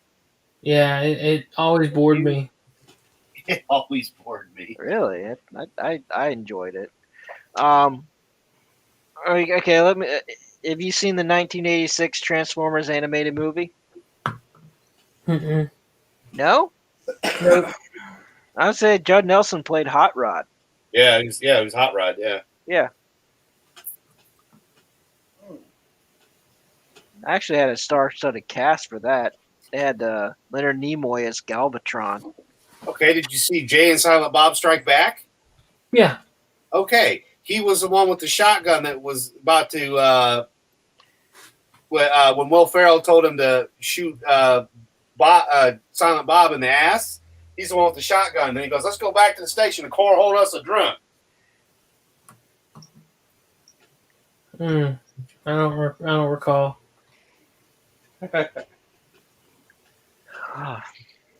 My God, it's not Power Rangers. He does not recall. Does not compute. In the original one, what was the two bullies' name? Bulk and Skull. Oh. Now, what if they switched them? If they made the new one and they put Jay and Silent Bob as them? That would be stupid. That would be. I think it'd been funny. Now, here's what they do. They need to make Bulk and Skull gay and have it played by James Corden and Brie Larson. No. So who was the blue one?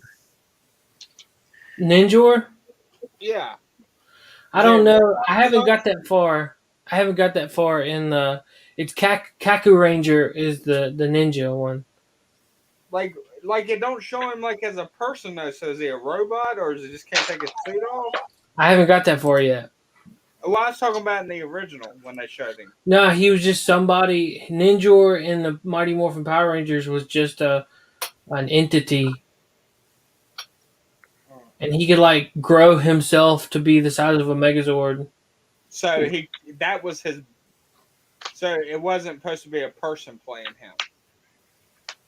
No, I mean he was just like that was just who he was. So he was like Apache Chief. Yeah, he had the power. Kinda. He's more of like a mentor. Oh. That's what they need to do. They need to bring back the old Super Friends and just do something with all those campy characters.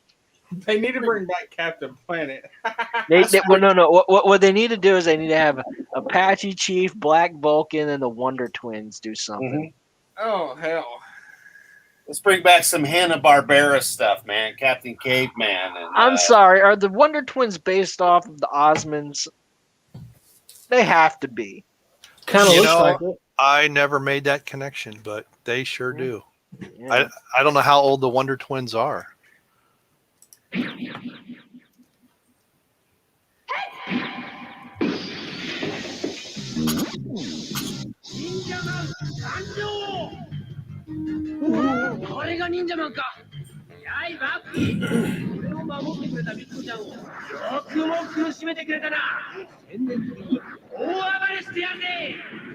know that had to be hard to move in. Yeah.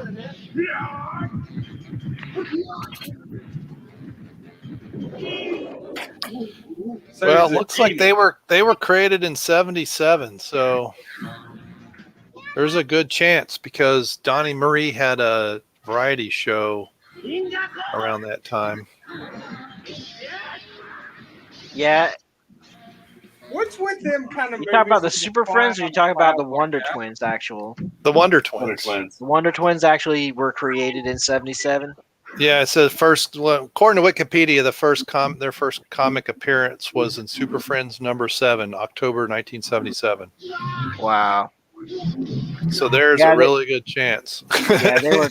Yeah, and the Osmonds been around for a while before they did the variety show. Oh yeah, no, they Yeah. were. So it had to have been based off the Osmonds. At Good least Donnie riddance. Marie. I mean, the Osmonds were what? The brothers were a band for a while. That was what, 4 of them, 5 of them? I forget. Let me see if it.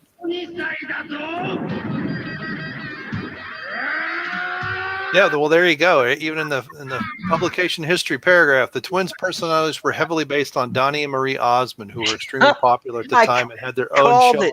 on ABC as well. Called it. That is hilarious. I'm a little bit country. So Donnie was the youngest brother? Yeah, there were 5 of the Osmond brothers. There were 5 of them. I mean, what were they going for when they created those characters? Were they trying to get more kids to come into the read? I don't know what they were trying to do. Trying to say ease off the heat from the parents. See, comics aren't that violent. See, like the Osmonds are in comics. You can't get any more milquetoast than the Osmonds. Oh gosh. Apparently, they were featured prominently in the first season of Super Friends. However, by the final seasons, the twins were largely marginalized in favor of well-established DC Comics teenage superheroes like Firestorm. Well, no duh. Yeah. I like Firestorm. Well, it was just, they were trying to capitalize on. I don't remember when Donnie. Because if they weren't picked up by the Super Friends, they would be, they'd be some Cheese Whiz Hanna-Barbera cartoon. Yeah. Which the Super Friends kind of were a Cheese Whiz Hanna-Barbera cartoon. Yeah. And Donnie and Marie, I forget how long that. I mean, I used to watch it as a kid. Poor soul. I was 10 years old, 9 or 10. But I don't remember when it stopped.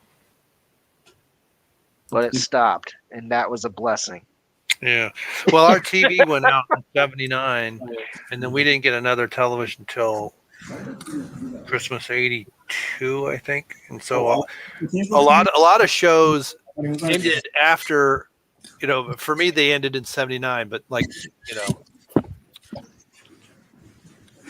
or some ended later when I was in Germany. That was one of the questions you guys were asked. Tommy was asking before. Moving to another country when the military is moving you, it's not too difficult. You don't really got much of a choice in that one. Well, I mean, a lot of it's depending on, are you going there? I mean, I moved from Knoxville to Marion, Ohio, but my employer is one who moved me. And then when we moved back from Marion to here in Cincinnati, we did it. We went up on weekends and moved stuff. We probably did it over about 2 months, put stuff in storage and, when we were going to sell the house and blah, blah, blah. Right. So I'm guessing this is a making of kind of thing. Do you know how dope it would be to find some of this, animatronics and, the suits and stuff? Yeah. Holy crap.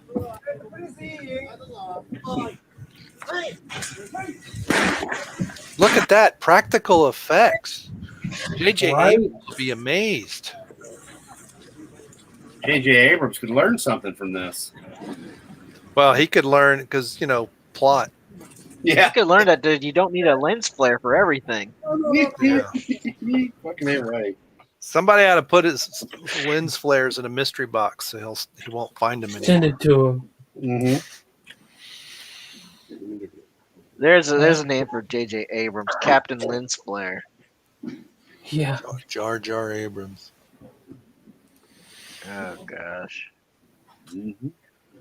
Wow. Oh. See, I thought this was all CGI right here. If I win a mega jackpot, if I win a mega jackpot, there's got to be some really good movie we can make,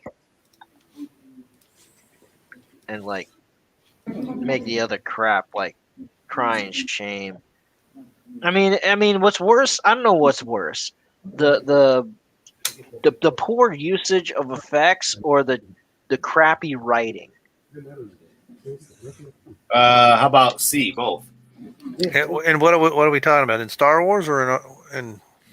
Altogether, what's wrong with entertainment these days? Oh yeah, crappy writing or overuse or misuse of effects. Well, I think because they write crappy stories, they overuse the effects. Well, overuse and misuse. I mean, you could have a movie all special effects and still be pretty good. Yeah. But the problem is like they picked one actor to play in almost every movie that year. I'll tell you what, if it was up to me, I would not cast Samuel L. Jackson in any movie. Because he's a one trick pony. I mean, his best performance was in Jurassic Park and Deep Blue Sea. I didn't see Deep Blue Sea. Yeah, the shark eats him. They ate me. A fucking shark ate me. Drink. Sir, can you please stop? No, I can't stop yelling. That's how I talk. Ain't you never seen my movies? I'll tell you, I don't know what's worse. Snakes on a Plane or Black Snake Moan. Ghost? That was a good one. Deep Blue Sea? They ate me. They fucking ate me. Mm-hmm. Well, Kong wasn't bad. No, Kong wasn't bad. The beginning of that skit was gold. The three guys were sitting at the bar, and the guy was like, "I'll have a scotch. I'll have a Samuel. I'll have a Samuel Adams." And the last guy was like, "I'll have a Samuel Jackson." And the guy's like, "You know what? I'll have a Samuel Jackson too." And the other guy's like, "Me three." And it cuts over to Dave Chappelle, and he's like, "Good mother choice, mother. Samuel Jackson beer. Made painstakingly by me, Samuel L. Jackson." Good stuff. Make Pete's movie Piss Man. Only if he wants to. I mean, he's been sitting on that idea for a while. A creepy little book. He has this character he made called Piss Man. Oh yeah. Yep. All right, gentlemen. I myself am going to have to bounce on out of here. Yeah, I'm gonna have to do the same. Yeah, I didn't realize we've been going this long.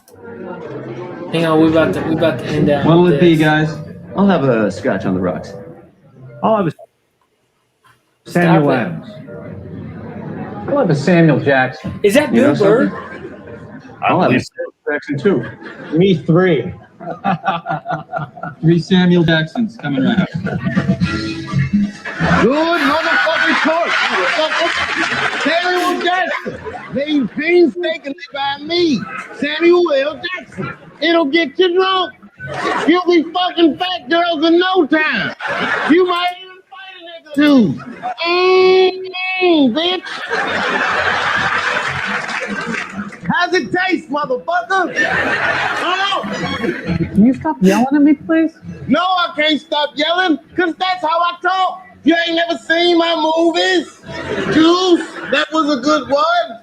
Deep Blue Sea, they ate me. A fucking shark ate me. Drink, bitch. Jurassic Park, Samuel Jackson. It's my beer. Yes, they deserve to die, and I hope they burn in hell. All right, everybody. Y'all have a great night. Take care, and we'll see you next week. Don't forget, tomorrow morning, Coffee and Gaming, we're starting out with a brand new game. We're going to be playing Uncharted 2. Oh, nice. So you don't want to miss that. Oh, real quick too. I do want to say Sunday is Brent Utini's birthday, and Monday is just another nerd's birthday. So happy early birthday, gentlemen! Yep, happy birthday. Happy birthday, guys. Happy birthday. Let's see, what else are we plugging? Next week we're gonna do the Batman 66 watch party. The following week's gonna be Toy Talk. Check out Brian TV. Thank you. Brian, drop your link real quick. I'll put it in the thing. All right, let me do that. For anybody, And Or- is Leif's channel in it? Leif's channel's in our description. All right. So all of our links and stuff are in the description. Everything like that. So once Brian sends me that, there it is. Copy link. Call your cable provider and ask for Brian TV. Boom. There's Brian's link. It's going out on Facebook, YouTube, and Twitch because that's where we're at right now. Sweet. All right. So we multi-stream. Mm-hmm. Anyways, you guys have a great night. Take care and see you. Bye. Bye.